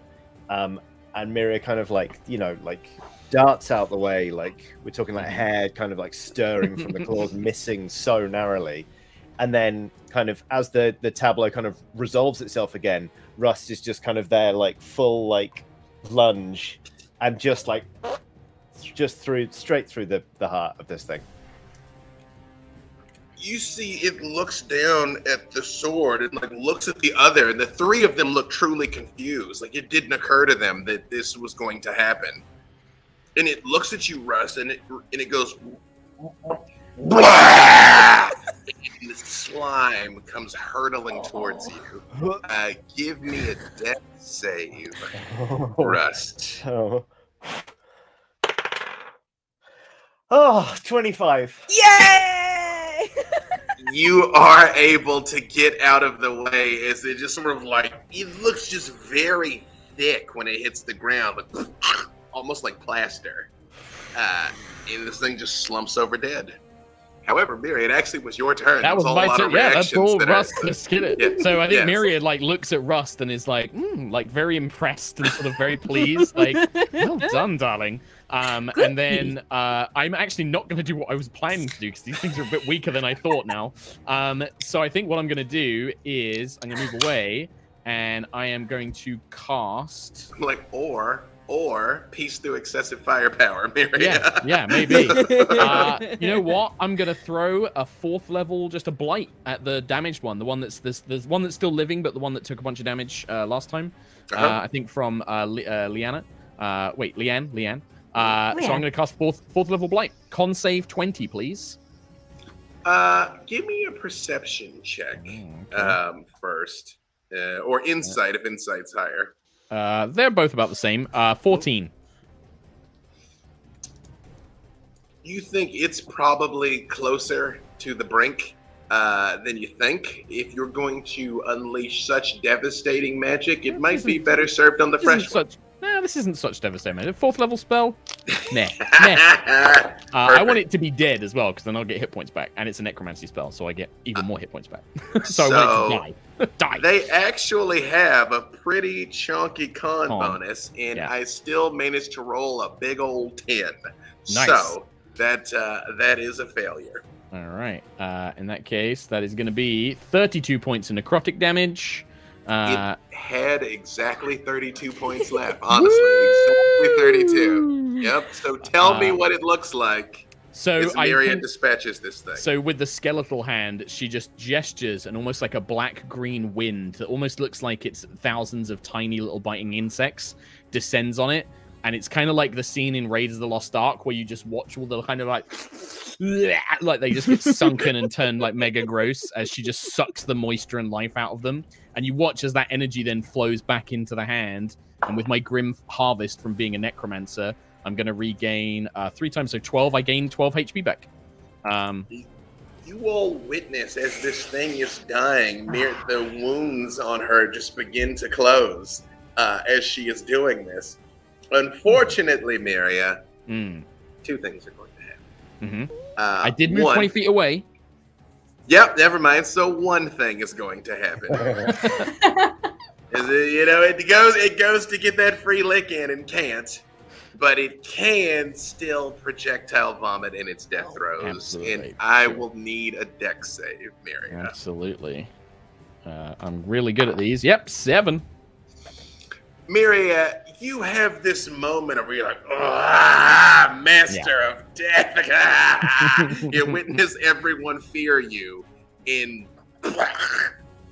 Gross. She is so pissed off. I am furious. It doesn't hurt at all, but it is just very heavy. Your speed is halved. Okay. As it is just like weighing. It's almost like plaster. I like the idea that the speed is half, not because it's heavy, but because Miria is just trying to wipe it off of her all the time. Like, she won't walk with it while she's covered in it. So, yeah, but rightly she's so. Like, I hate draconians. Merilwen, there is one left that is restrained and grievously wounded. Oh no, sorry, the grievously wounded one. There's one that is actually fairly spry.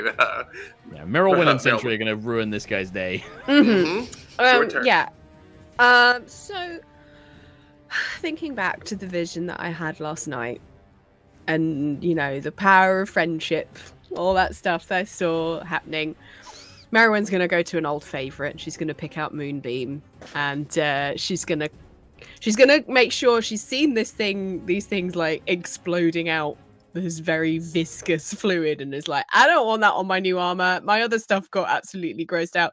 So she's gonna get out of the fluid distance just in case.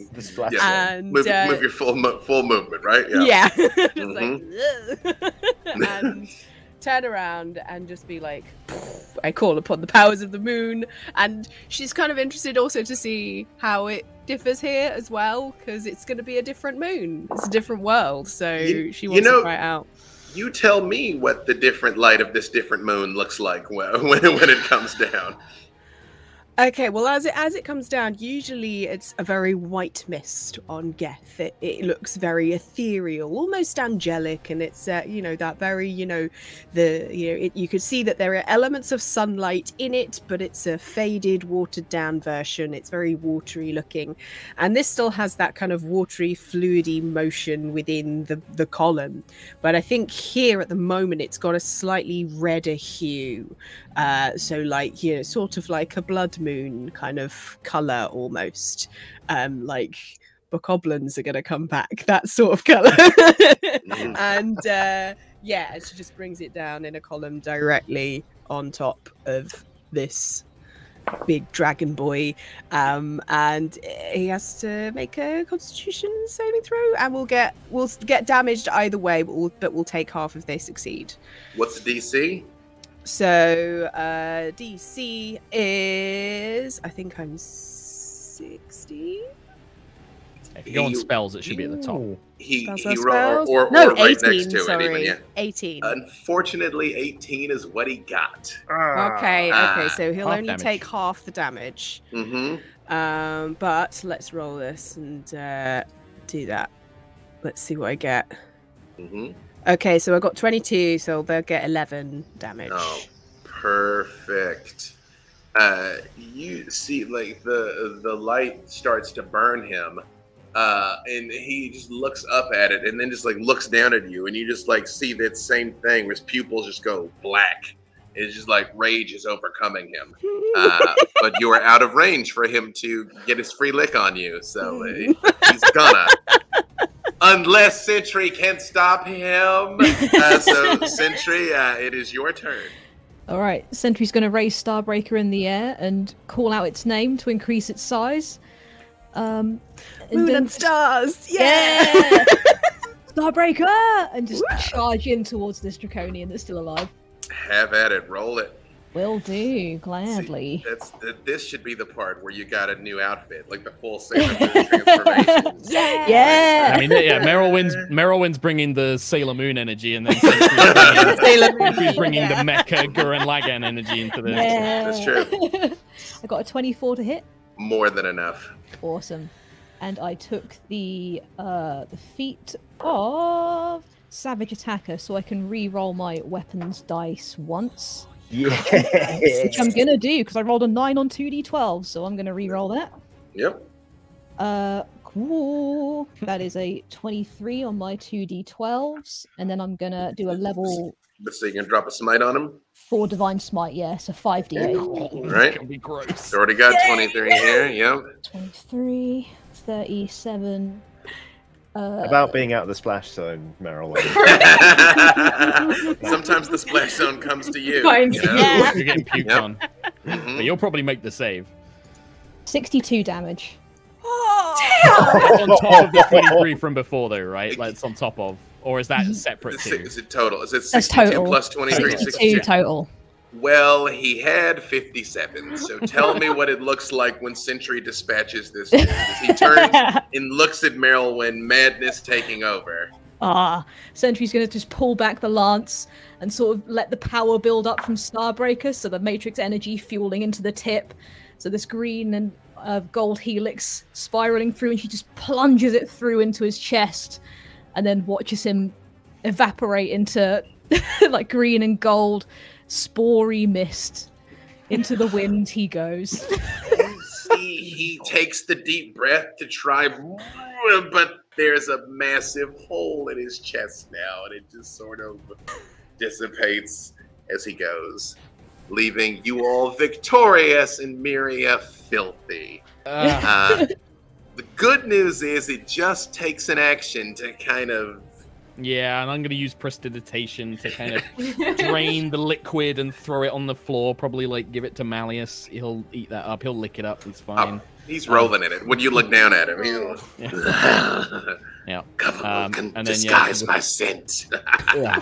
Disgusting. I always forget which ones can do that. Nope. Right, let's see what they were carrying at least now that they've been dispatched. As you go through, there are, as you said, provisions and things that you find that they've raided from nearby. There's no indication of where they came from, so you couldn't give it back even if you wanted to, but it is going to make for an easier night when you camp. But one thing you find is there is a note, Miria, written in Draconic, and it says... Be aware that Ember is at large amongst the humanoids. Carry out your duties as if you are watched, for you may well be. Be aware that Ember is... at large amongst the humanoids. Carry out your duties as if you are watched, for you may well be. I will translate that. I'll say, I found this note. It says this. And I read out. Okay, who's Ember? Do I know? Do I have an idea of who that might be, Dave? Or you tell me. Miria served along Salt for some time. How encyclopedic of her knowledge of the other side do you think it would be? Well, I mean, like she worked for Soth, but I mean, she's been around for several hundred years, so she probably would have like kept an eye on like the dragon armies and stuff like that as well. I can make a roll for it. I'll do like a history check. Yep, give me history. 27, so probably. Yeah. Plus 10, baby. You would know, at least by name and by reputation, a particularly terrible dragon. One of the highest ranking members of Takesis's forces that would be on the ground doing a lot of these things, because Takesis, despite her supreme power, cannot be everywhere. Ember is a very, very, very high ranking lieutenant and a very old and powerful dragon. But an actual dragon, not a dragon. An actual dragon. Ember is a red dragon, I'm going to assume. Ember is a very old, ancient, powerful red dragon. It's interesting, I guess, that perhaps they ransacked these supplies from someone who was keeping an eye out for this dragon, perhaps. As I imagine those Draconians were in one of the various dragon armies. So, okay. Need to keep a good eye out. You get the distinct impression it was almost like there's a secret shopper, essentially. Yeah. Okay. You don't know where Ember is because in Krynn, dragons can take humanoid forms, right? So okay, correct. So Miriam would maybe at that point like, well, I'm imagining that yes, from the sounds of it, Ember may be in disguise, hiding amongst their kinds, disguised as a human or an elf or a draconian or sort of anything really. They can change their shape. So wherever we go, we should keep an eye out. This dragon may be hiding amongst the Red Dragon army at some point. Okay. Will there be any like obvious signs to look out for, or will they just look like everybody else? Well, I mean, their magic is they're capable of using magic to disguise themselves to look humanoid. I mean, there's no real way to know unless one were to be detecting magic, or perhaps the spell of true seeing. One may be able to determine their true form, but unfortunately, that's not a spell I have in my spellbook here. I do have additional spells available to me, but I'm not any I have access to, I'm afraid. Well, I mean, while you're with me, I can kind of help out, and if anyone's using some magic stuff, make it go away every so often. Yes, if there's anybody that we do suspect, if you have just the ability to dispel it, yes, absolutely. Yeah, I'll whammy them. Mm-hmm. All right. Well, if we have any suspicions, we should try it. I can also use, if we want to be subtle, I can see if they have magic about them and see if that changes. But this is a very powerful dragon. It may be that they've secured themselves against being dispelled or against anything else. We just need to be careful, be cautious. Okay. And if I may, you said that we needed to find out what these guys were carrying. I've looked into it, and I'm fairly sure it's a lot of unresolved anger issues. You are very... Rust, my darling, you are incredibly astute and very handy with that blade as well, I see. But yes, very useful information. I would submit their anger issues are quite resolved now. Actually, you know, it's, one way or another, it's not a problem anymore. Yeah. Again, the travel is uneventful. Going after this, you actually managed to sleep again and rest up again on your way through. I know, right? You know, what kind of monster would not let you rest between fights? Me. This guy. Yeah. Easy way to up the difficulty. Just do a lot of it. You know what I mean? Push-ups aren't hard. Do 200 of them. Suddenly they are. As you travel on, again, Leanne finding all of the shortcuts near, guiding you all through the woods here. Eventually, the forest opens up to a broad, rocky plateau, studded with scrub trees and dominated by 5 ancient and gnarled pines. Sprawled in the branches of those pine trees, like cats sunning themselves, are 5 sleek, winged dragonnels. One each of black, blue, green, red, and white, their scales gleaming in the sunlight. A heavy layer of animal bones strewn across the ground between you and the dragonnels suggests that this place has been their home for some time, and that they have a very healthy appetite. You brats! You've been chowing down when I was calling for you. You see the red one cracks its eye a little bit and looks towards you and gets up and makes a show of flexing its wings out, and they all look at each other and they jump out of the tree and charge in you guys' direction. You see the black one, which is the smallest out of all of them, starts out in the lead, pushing, running very quickly, but is pushed out of the way by the red one that just kind of looks at you. You see the green one kind of hangs back a little bit, like very much like it's wary, and kind of ducks behind the blue one. And the white one gets up like a cat and like stretches her back and like her wings out. It's like...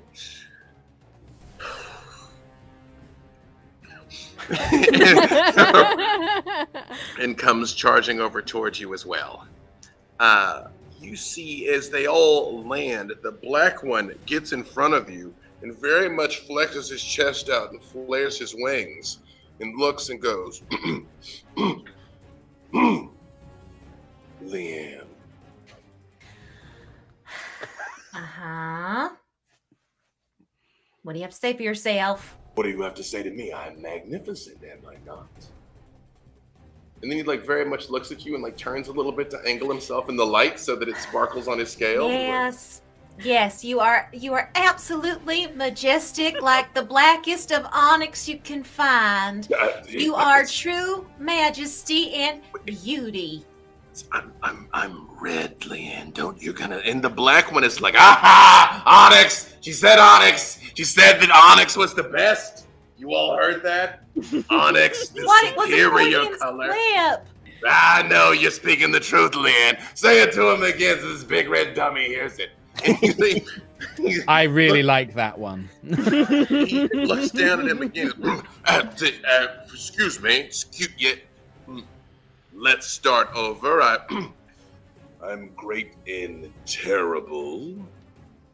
You may call me Char. Ooh. And he's like, that's right, yes. Appropriate response. Leanne, why have you brought these snacks to us? Is this an offering of food?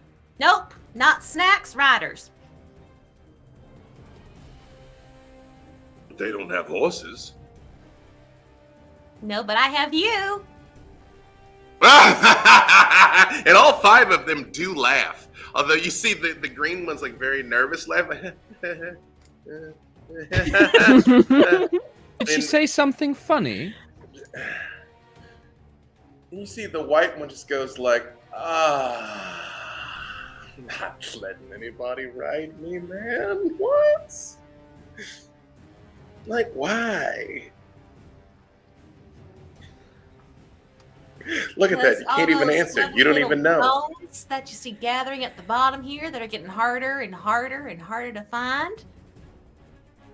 Yeah, I can make sure that those animals don't even get anywhere near you. And then you actually have to get up your lazy bones butt and try and go find something for yourself. Lay gas. Okay, yeah, okay, all right, but listen to even what you're saying. You're like, I gotta work carrying one of these people around, or I gotta work to catch something, which I'd rather work to catch something, quite frankly. And you see the blue one leans forward and says, Leanne, hey, hi. How you doing? Good to see you. My name's Ulhar, by the way. Maybe we could work this out. Just any of you speak Draconic? Vothrak Makdara, and I'll just say to them, like, yes, at least one of us does. You see all five like turns and looks at you, and the little black one just says, like, why you say it like that? It's weird when you say it like that. It's the back of the throat. That like what is the your pronunciation's weird, man. I'll say in Draconic, I'll be like, well, I had to learn it from an elf, so do excuse my accent. Oh, that's the Draconic from an elf. Ah, that's like... yeah, like well, honey, your like, comment ain't exactly fresh. I mean, we could speak the divine tongue, but I feel like most of you wouldn't know what you're doing. And this one here doesn't even speak the language. She more like chews on it. I will say in Celestial, we can speak many different languages if you prefer. You see the green one kind of like peeks out from behind the blue one and is like, I didn't understand. I didn't understand. Why is it what she that's like, we're not, we're being brave. We're being brave. Sorry, I'm brave too. I'm brave. Hi.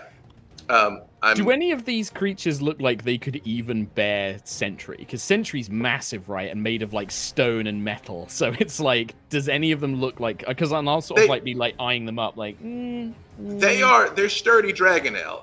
Again, they kind of range in size. The red one is by a wide margin the biggest, and the black one is the smallest. But they're powerfully built. Part of the reason you realize now.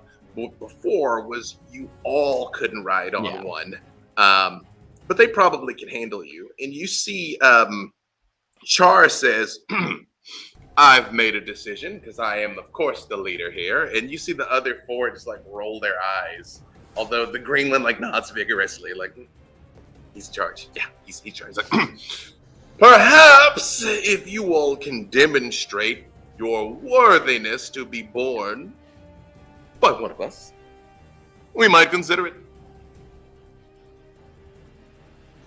Leanne, is this... do we have to entertain this sort of idea with these creatures? Can we not just command them? When you say all five of them look at you, when you say command them, and they're like... Yeah, it's easier to play along because honestly it just placates them enough. They become more amenable. I'm not even sure any of them could bear... And I'll gesture at Sentry. You know, I don't think any of them are strong enough. They're not strong enough. I think you're right. I mean, if Arden couldn't even handle that, and Arden, my gosh, has more magic in his little back toe than any of these do. Oh, I'm pretty heavy. That's a very good point, Miria. Thank you. So you see the white one leans forward and says, "Are you guys like negging us?" No, we're just stating the obvious. You probably just can't handle it. It's fine. It's fine. Don't worry.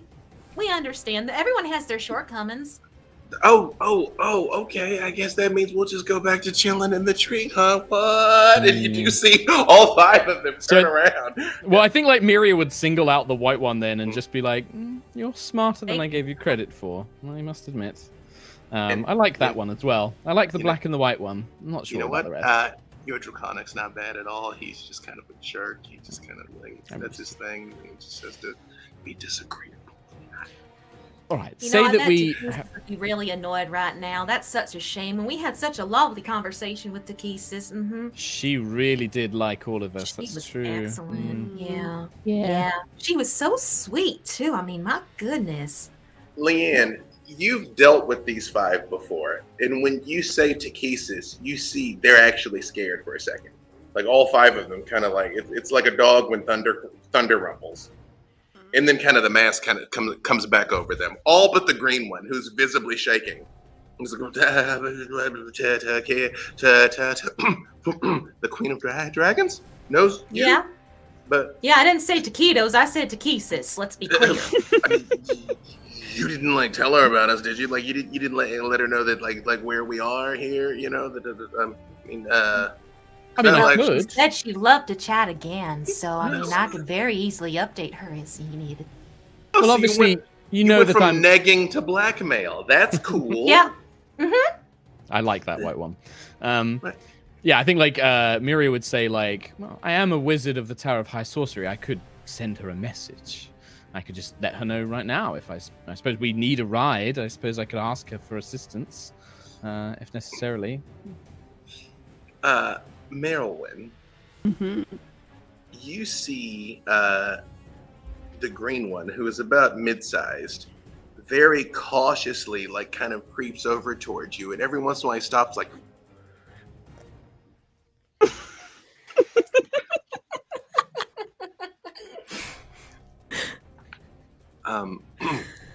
Hi.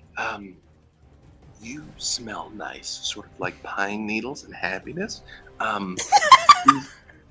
These other two are kind of threatening to turn us over to a dragon god, and that seems like not cool. I mean, yeah, that's not cool, but also what's not cool is being kind of rude to us and ignoring us and looking down on us like your friends are doing. Hang on, no, like they look down on everybody. They think they're better than everybody. That's cool. You gotta hear this from like our side, right? Like we're just here chilling and eating, right? And then you show up and you're like, you gotta carry us around, and we're gonna like turn you over to like the dragon tyrant. Like, I mean, that's not. What even is that, right? Well, I mean, in all honesty, it's a kinder thing to do than to break the honest truth to you, which I'm gonna do. If you don't help us, this whole world is gonna fall to ruin and you will have no more animals to eat around here. So if you want to keep filling up this bone pile of yours and keep eating, you're gonna help us. Otherwise, no more feasting. We're sort of conscripted into the conflict against Takesis either way is kind of what you're telling me. Yeah, so we can do it amicably. Hold on. I'm just okay. And he does faint right there. Like, and the other four look at him, and then he's like, again. Okay. Merilwen, what did you say? Listen. Just said the truth. Oh. You see, the red one, Char, is like, I believe we might be able to arrive at terms here. Go ahead. Whomst amongst you wishes to ride astride the great and glorious and mighty Char? I look around. Is this in common or draconic? You're saying this in common. Oh, okay. I mean, I'm great and mighty. I don't really mind as long as there is a wicker basket I can go in. I'm easy. Sure, yeah, I'll go. I'm willing to entertain it, but what do you have to offer? Could you perform some feat of dexterousness or magical power or combat prowess? You could duel to impress us, and they're all, oh, yeah, we can duel. Like, we'd like to see a fight. That'd be cool. But if you will ride on such a great and glorious dragonnel as myself, you do see that I'm great. Yes, absolutely. Right. Yes. Then you must impress me in my mouth. before that I concede. Okay. Something impressive. I'm a cat with opposable thumbs.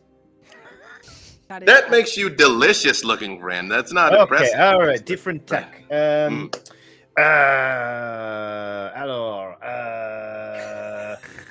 would like to kind of just run up a tree and do like the whole backflip thing, like a wall run. Do something impressive. Do a flip. Give me acrobatics. Okay, great. I appreciate it. It's just like being 8 again. Watch me do a flip. Yeah. In acrobatics. Yeah. I'm plus 14 to this, so it should go okay. Johnny, don't say that out loud. It's never say it in advance. That's never 26. Say. Yay! You tell me what Russ does. Okay, I would. Oh, you know, it's a feat of feline grace that is almost like so impressive as to be almost annoying. In that, like, instead of running up the wall, he kind of like comedically like like walks his way up and then does a double backflip. And I don't know. I mean, maybe it's kind of a withered piece of fruit on like in the tree or something, but he manages to skewer it with his rapier, which he had not drawn when he started the flips. So he's like, boop, boop, boop. You all see as they do the dragonnels kind of look for a second, and they're like, "No, I want that guy. No, he's mine. No, he chose me. He chose Mighty Char. Mighty Char has chosen him." And you see, he does wrap his arms around you, Rust, and he's like, "We have an accord. Yes, I feel very safe. Yes, no one else can have this one. This one is mine." You see, the white one just goes, this is gonna be so dumb. Okay, like, whatever. Who am I? Hopefully somebody light. I mean, you tree person, both tree people. You have tree peoples. You both look lovely and also like really heavy. Like, who am I? Who am I doing this? I'm good. I have my own. Thank you very much. You know, Leah, I thought we were cool, and this like, oh, come like do the thing I want you to do, or you're gonna starve. Like, I mean, that's like super harsh, but okay, whatever. Well, you know, I'm over it. Can't decide if I want the white one or the black one. Any preference, Merilwen? You're just saying that out loud. Well, we can hear you. Yeah. And Merilwen, when Miria says, "Do you have any preference?" The green one who's still laying on the ground, you feel very slowly put a paw on your foot there. Okay, yeah, but very much pretends to still be unconscious. Yeah. I think I'll be with this one. I give him a little pat on the head. Seems to be good. Yeah. You hear, "I accept." He's still. Right. I like the green one. What was your name? I didn't catch it.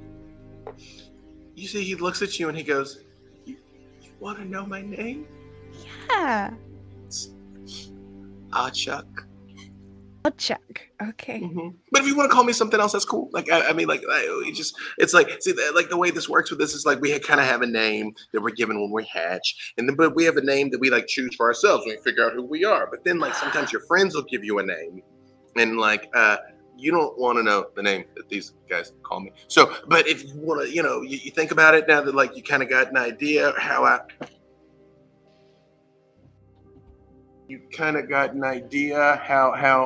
I do things. If you want to call me something else, that's cool.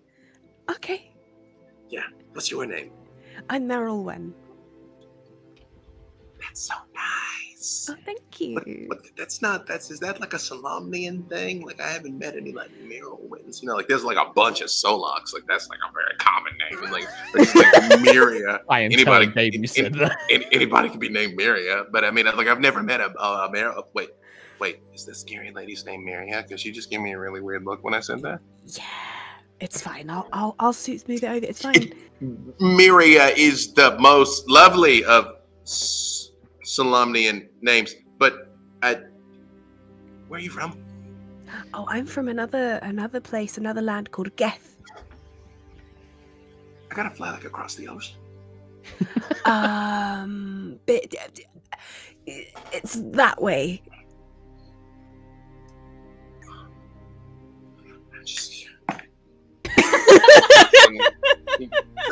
You see the white one looks down and then looks at you, Miria, and she goes, "Look, man, we couldn't be more different. I'm Vutha." She points at the black one. She's like, "He's kind of a jerk. He thinks he's the toughest." And he goes, "I am the toughest. Thank you." And she's like, my name is Osir. I'm not gonna lie to you. I'm just looking to do the minimum. So I appreciate the honesty, and I don't like arrogance. And she looks over at the black one when she says that. I don't like black. Yeah, I mean, it ain't arrogant when it's true. Thank you. Osir, carry for me for now. If the needs be, I can look after myself. But for the ease of passage, and I'll say in Draconic, something along the lines of like, I think that we can make this work. I'm probably the lightest here. You see, she very much just like full kitty stretch, and like her wings go out to each side, and she goes, "Yeah, you know, you got this dainty thing going. I like it. I like it." And we got a similar aesthetic. Like we met. We got a thing here. We got a thing. All right, tolerable, fine. And you see the black one just sort of like looks both ways and like looks at the blue one and then looks at you, Sentry, and he goes, "I can do it. I can do it. I'm done. I can do it. I know you like pretty hefty, but I can do it. Like look at this pectoral development here. Like I gotta anchor my wing muscles here. I got it. I got it. Like don't judge me by my size, okay? Okay? Don't judge me by my size. Goes both ways, my friend. That's very valid. I mean, but I'm telling you, I got it. I can do it. If you're confident, I believe you're confident. You seem it. Yeah. No, come on, climb on right now. Climb on right now. Climb on right now. In Sentry, when you get on, you do all see him do a little bit of the splayed baby deer thing. And he's like, "No, I got this. I'm be very sleek and aerodynamic." Wait. I do have a thing. I can get bigger though, so I could. It's gonna be fine. It's gonna be all right. You get as big as you want. Yeah. Okay. It's okay. Just thought I'd warn you ahead of time. Yeah. No, that's great. And you see the blue one is standing there. She's kind of like, "Oh, okay, all right." Well, I mean, like, if anybody like I don't know needs like an additional ride or something, like that's. Look, why don't you come along? Because they had a friend who kind of is indisposed at the moment, but could be quite helpful to have someone around just in case. Oh, okay. And like really primo cool person too. I think you'll like them. Oh yeah, I mean, like where'd they go? What happened? They disappeared in a bunch of flames. Mm-hmm. So I'll have like a ghost rider. That's cool. That's cool. Yes. Yeah. Yes. Let's call it that. Yeah. Mm-hmm. Yeah. Okay. Yeah. Super down with that. Happy to help. Couple follow-up questions. That's awful. And then like right when you see it's about to say something else, a horrific shriek sounds out from above, marking the sudden descent of 3 young dragons, a red one, a green one, and a black one, diving out of the sun. And a pack of copper-colored wasteland dragonnels is close behind them, with all the creatures hitting the ground in a circle around your group. And you see these 5 dragonnels very much like flare up a little bit, but kind of like move backwards towards each other or away from them. And you see the young red dragon kind of smiles condescendingly. And this time, originally, he starts speaking Draconic. And you, Miria, here, he's like, "They don't know what I'm talking about, do they? Fine. I'll try it in your pitiful 2-legged tongue. We are the faithful of Ember, chosen of the Dragon Queen, and Hand of Verminard, leader of the Red Dragon Army, and are bound to recruit all dragonkin to the Dragon Queen's service. You 5 belong to me now. You'll follow my orders. You'll be made soldiers to deliver Nightland to Takisa's glory from the faithless would-be Lord Soth.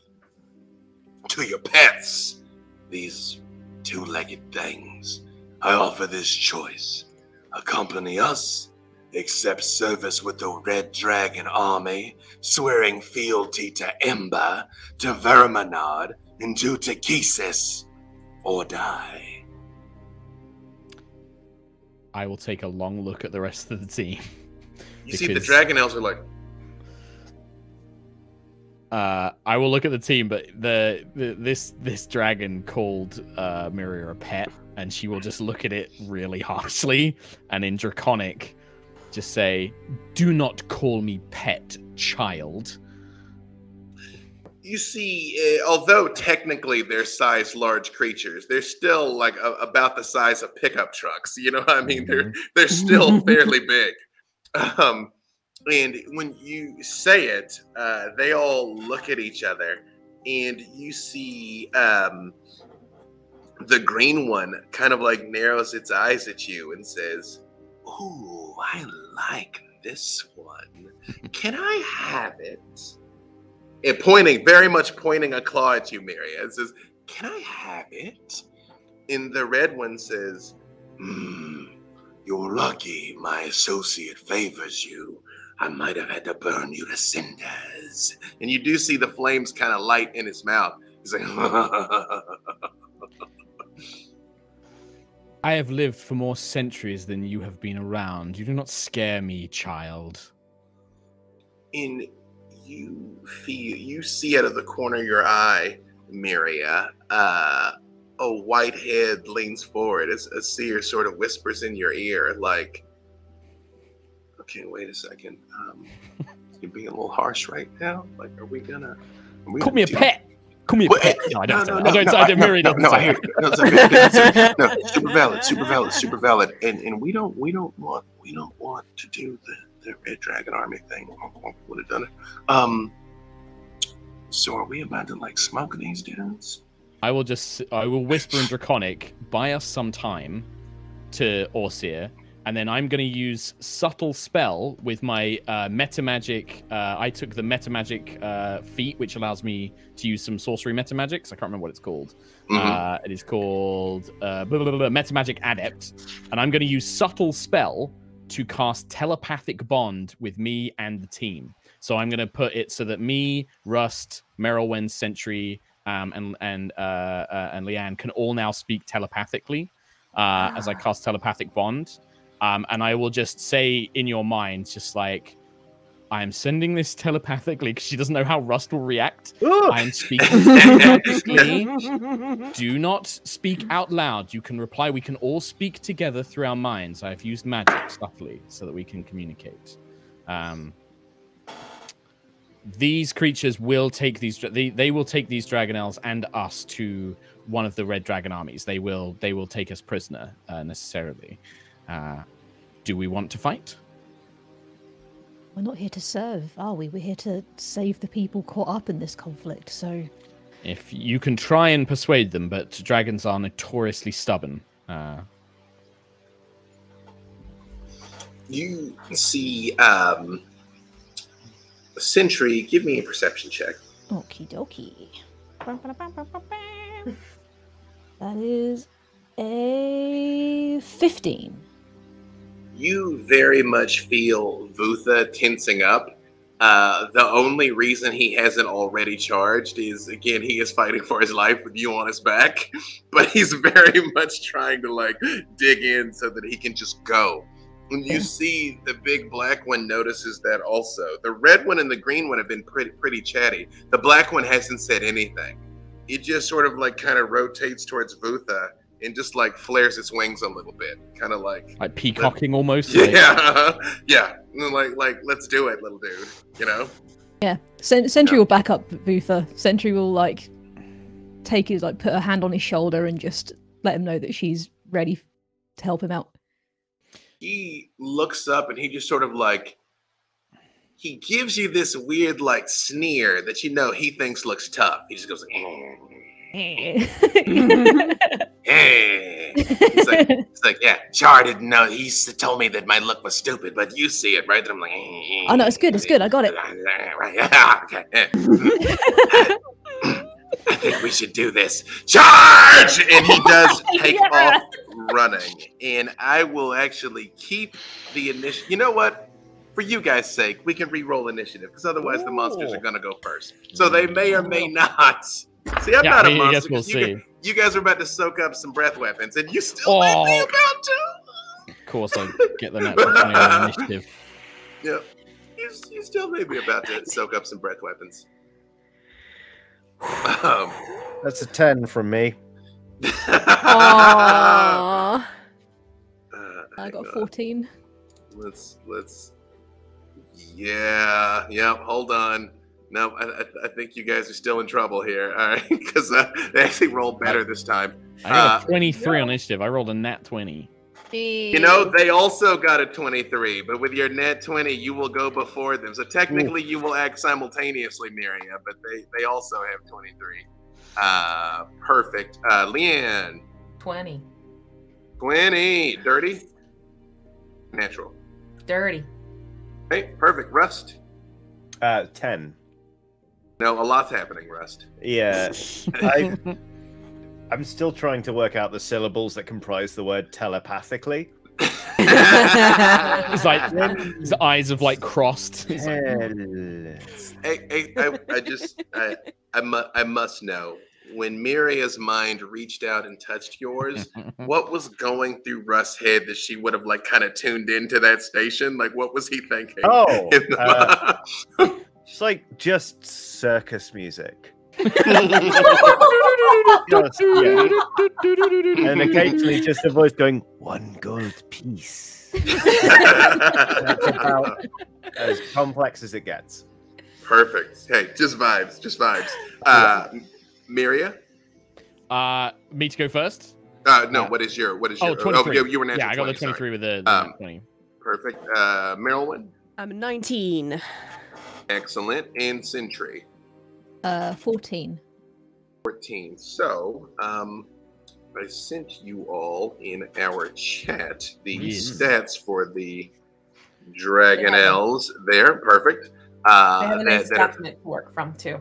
Perfect. That's not at all what I just sent him. I'm like, here's bits and bobs. Good luck. He got us covered. Miria, technically you are going to act simultaneous with the dragons. However, you will go first as you see as your small black associate Vutha begins to charge. You see the three of them like very happily welcome this. Give me a nature check, Miria. 16. You would know that green dragons are cunning and treacherous and pride themselves on misdirection and trickery. Mm-hmm. Red dragons are just covetous and among the most vain and the most powerful.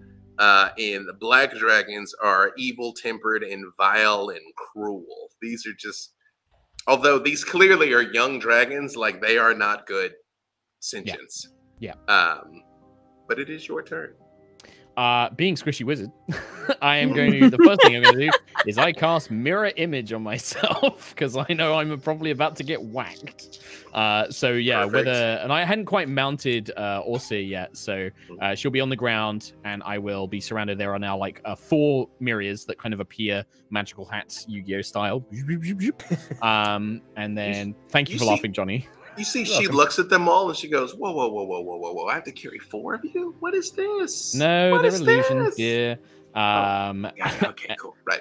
And then the only other thing I will do is I will... sorry. No, that's 2 sorcery points. I don't have that. So in that case, yeah, I'm pretty much out. I will just... yeah, that's me done. That's my action. I will move. I guess I get on the back of the dragonnel. Perfect, because again, they're kind of around you on all sides here. Yeah. I'll say the red one is at 12 o'clock, the green one is at 9 o'clock, the black one's at 3 o'clock, and the other dragonnels are at 6 o'clock down here. So Perfect. I will mount Orsir and then cast Mirror Image on myself, and then that is unfortunately me done. You know, although technically the monsters are going to go now, we're already nearing the end of the episode, and I'm saving something for a dramatically appropriate moment. So I'm actually going to let you all declare before they do what they do, because longtime fans of the Idle Champions Presents experience know exactly what's about to happen. Oh, Going good. all the way back to number 2, I think. So that's fine. So yeah, that's cool. That's cool. The monsters are gonna do some stuff that you don't even need to worry about. So V's shaking her Leanne, head. That's worrying. yeah, it's fine.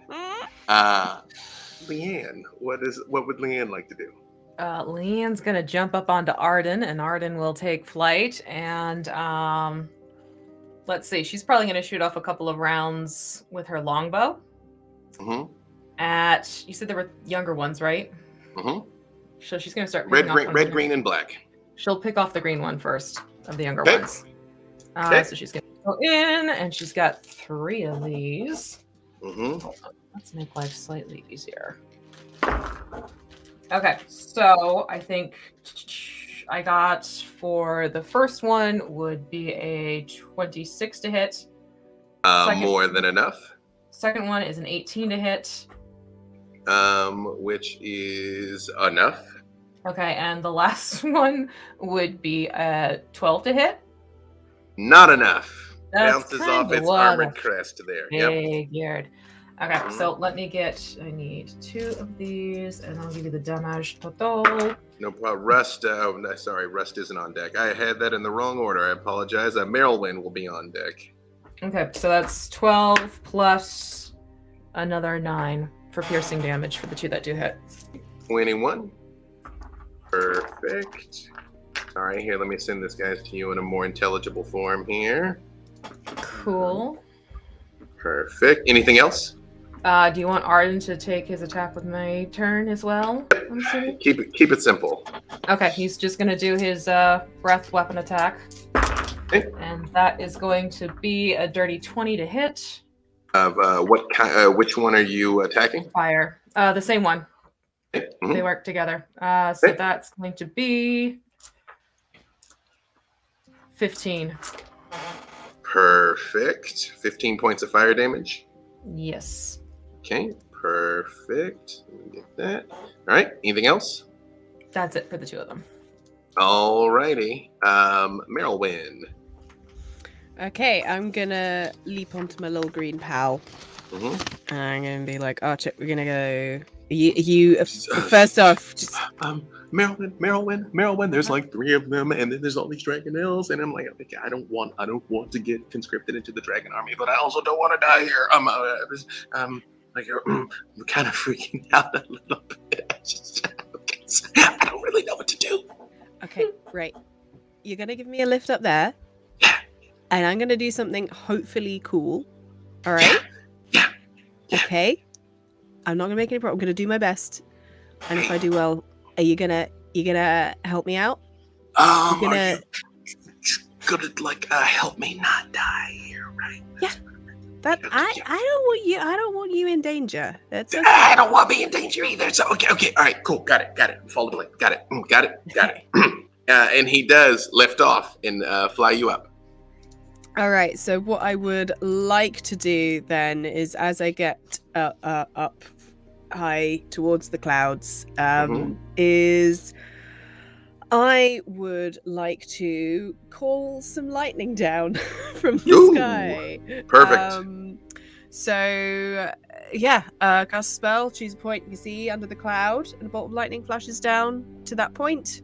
Each creature within 5 feet must make a dexterity saving throw, and they take lightning damage or half as much if they survive the dexterity throw. You can hit any one of the dragons, or you could hit a bunch of the dragonnels.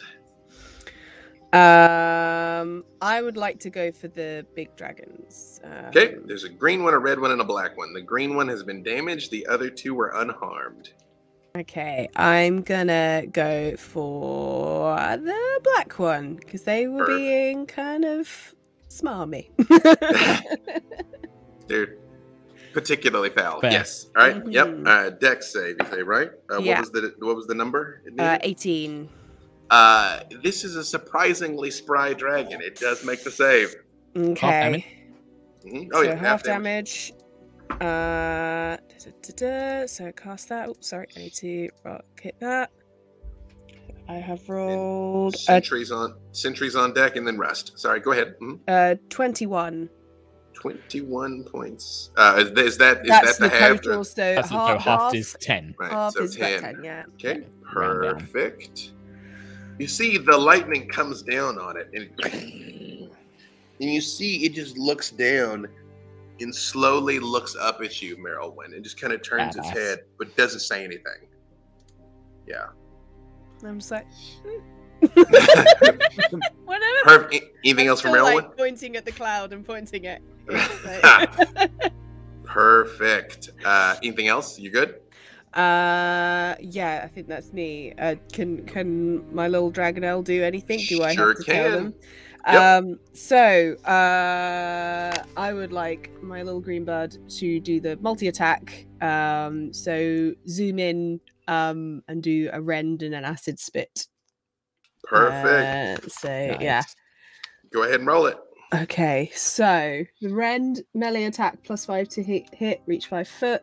Hit is so. Do I need to make an attack roll? Yep. 4? Cool. Yep. All right, so that is a 17. Which is not enough. You fly, and his claws go right for it and just like rake across it, and you just see it just kind of turns its head, and its eye turns back and looks at you again. Cool. Mhm. And then I would like to try the acid spit.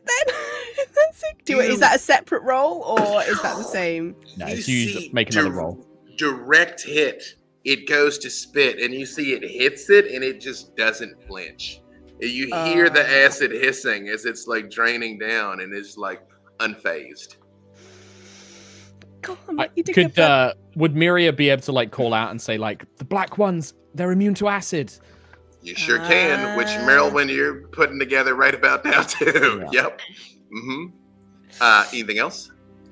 I'd like to get out of there. I don't want to be right next to the dragon because I'm doing a nice distance spell. So Perfect. Sentry. Yeah, I'm gonna pretty much do the same thing. I'm gonna take Vutha up into the air, and then I'm gonna do a sunbeam attack on the red dragon from my prime matrix. Perfect. You've not used this one yet, have you? Sentry? I haven't, no. So this will be a con save throw for the dragon. Unfortunately, I got a natural 20 on the die, so it is going to make the save. We're still half damage, so 5d8. This is like a chest beam, by the way. It's like an Iron Man chest beam. Yes, please. yes. 15, 20, 28 halved, 14 from the sunbeam. You see as the beam erupts out of it, you see the dragon just pulls up one of its wings. It's pushing into it. It was how much damage, sorry? 14 damage. Is that already halved or no? That's halved, yeah. Okay, perfect. Excellent. Although when you do it, Vutha's just like, good, yes. Show him your power. Show him your might. Yes. Show him yours, Vutha, and then I'll command him to do a acid spit. So I will. They're all flavored for what they are. So Vutha breathes fire. Nice. Which, although you see, he kind of inhales and then he stops and looks at you and he goes, "I don't know that my fire will be effective against him. Actually, my claws, surely." Then do your claws. Let's do it. Yes. Okay, go ahead and roll it. Nice. Ooh, 23. More than enough. Woo! Alrighty, 2d6. Of course. Yeah. 9 damage. Perfect. You see he flies by and scratches the red one across the face, which he just says like, "The indignity of this, I will rend you myself." He's like, "Shoo. Victory shall be ours!" Yes! Flies past. Anything else from Sentry? No, Sentry's just gonna just keep on egging on Vutha, just letting him know he's doing a good job. Perfect. You are doing a good job as well. Yes.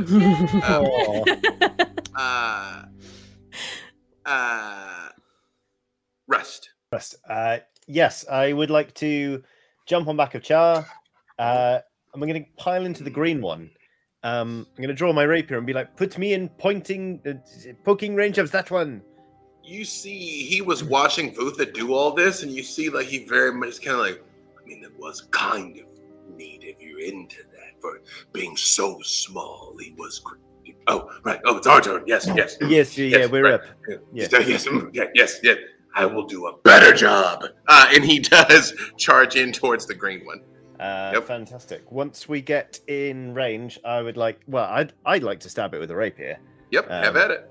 Because I'm, this thing is like a walking, flying sneak attack. I love it. Correct. So that is a 21. Oh, nice. More than enough. Great. Green one. Mm-hmm. So let us show me the damage. Mm-hmm. I'll do this digitally again, just to speed things up a bit. Mm-hmm. 7 and come. Oh, sorry. There we go. That is 38 points of piercing damage. Perfect. And then, I feel like it's only fair to let Char have a go with the old flame breath. So, yep. That is 24. Also more than enough. Which is 5d6 plus 3. 1, 2, 3, 4. That's 5d6. 1, 2, 6, 10, 20 flame damage. 20 flame damage. Perfect. Anything else from Rust? I just want to sort of just give a good pat on the flank to Char. Yes! Good boy. You see you fly past and he breathes fire on the green one and everything. You see it falling back and it is cut up and burned and wounded and everything. And it starts to lean back like it's going to fall, and it puts one of its claws down and you see it stops right above the ground. Like it doesn't quite fall. It says, "Interesting. Our turn."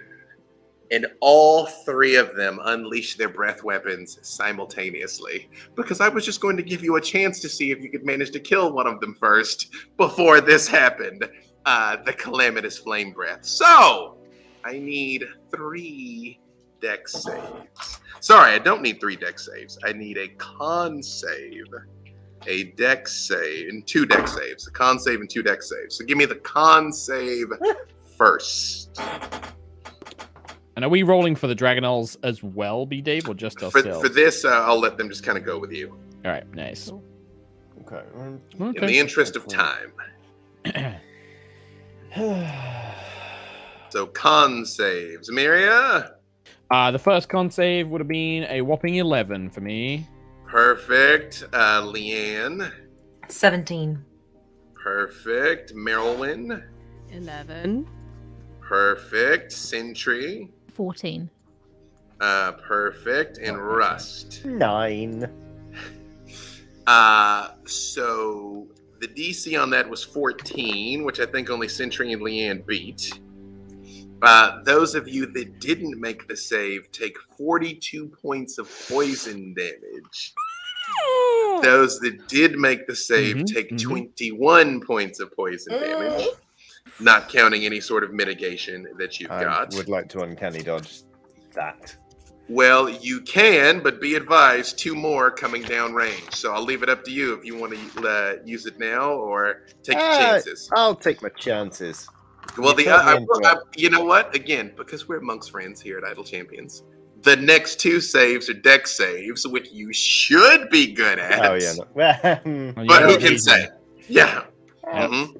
You got evasion anyway. You do have evasion there. So if you want to uncanny dodge this, that is fine. Yeah. Because evasion doesn't require reaction, does it? It just is, correct? I think it does use your reaction, I think. Oh, then it's one or the other. I haven't played a high no, it doesn't. rogue No, it mages. doesn't. It's uncanny dodge uses your reaction. That's right. Yeah.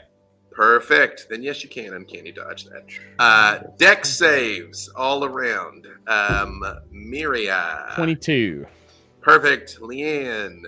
15. Merilwen. 16. Sentry. 13.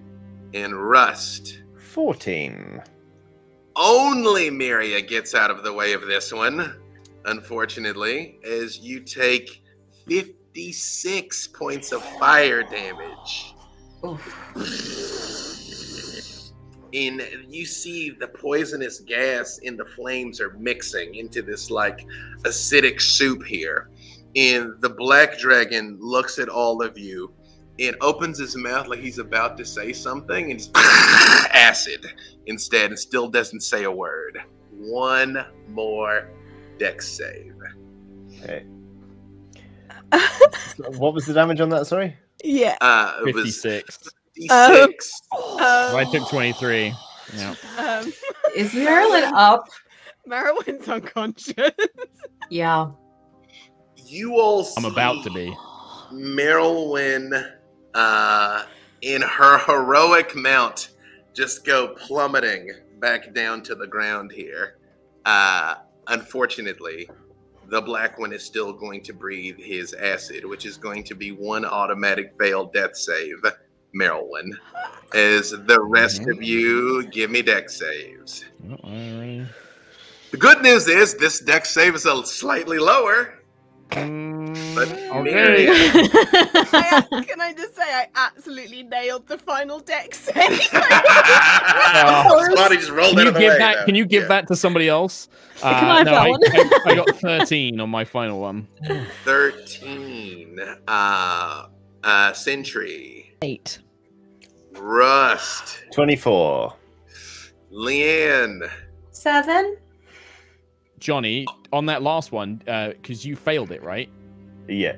You still take half damage though because of evasion. Did you take half? You did. Yeah. I just wanted to check because I was like, No, oh my thank god, you, yeah. save No, hit no, points. We need you up. Yeah. No, I've got it. Don't worry.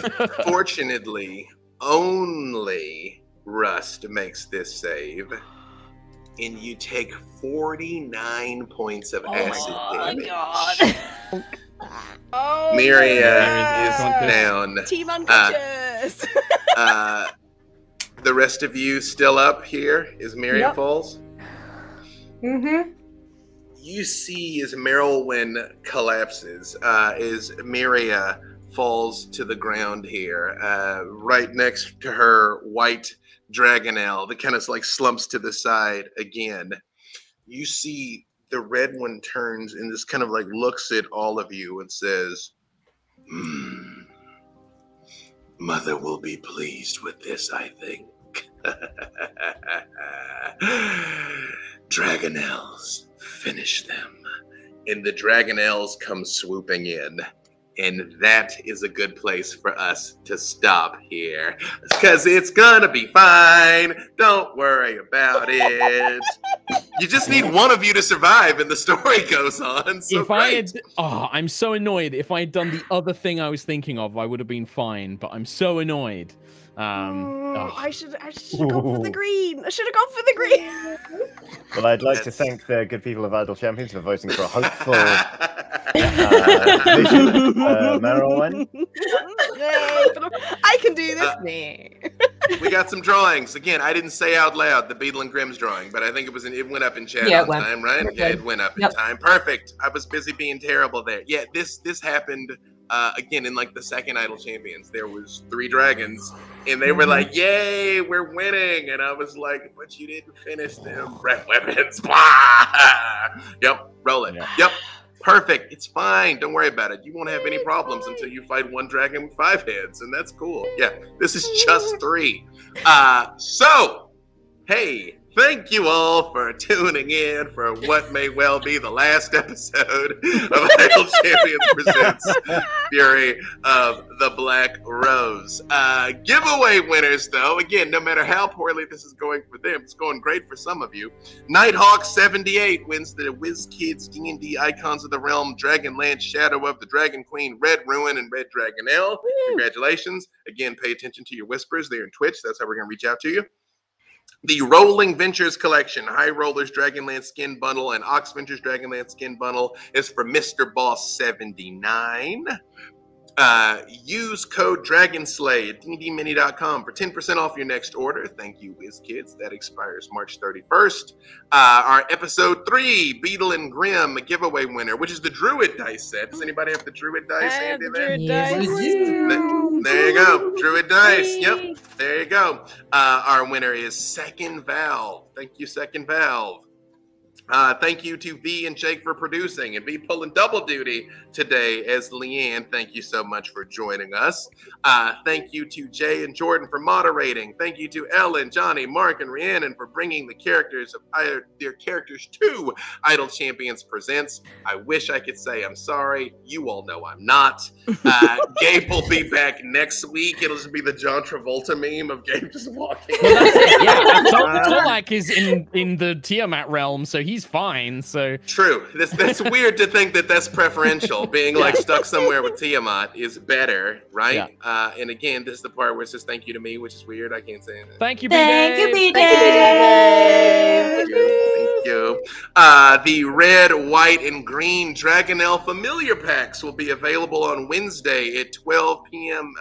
Pacific in game, so you can have your own Dragonel mounts to march bravely unto death with. And we'll see you back here at 10 a.m. Pacific on Monday, March 13th for episode 4 for Fury of the Black Rose. And be sure to catch the rebroadcast at 4 p.m. today, which me being all out of time right now is super weird to me, because I'm like, how is that possible? But I'm over here. But next week I'll be back there. But in the meantime, thank you all so much for joining us. Have a wonderful week, and we'll see you next time, where it is probably going to be fine. It's not.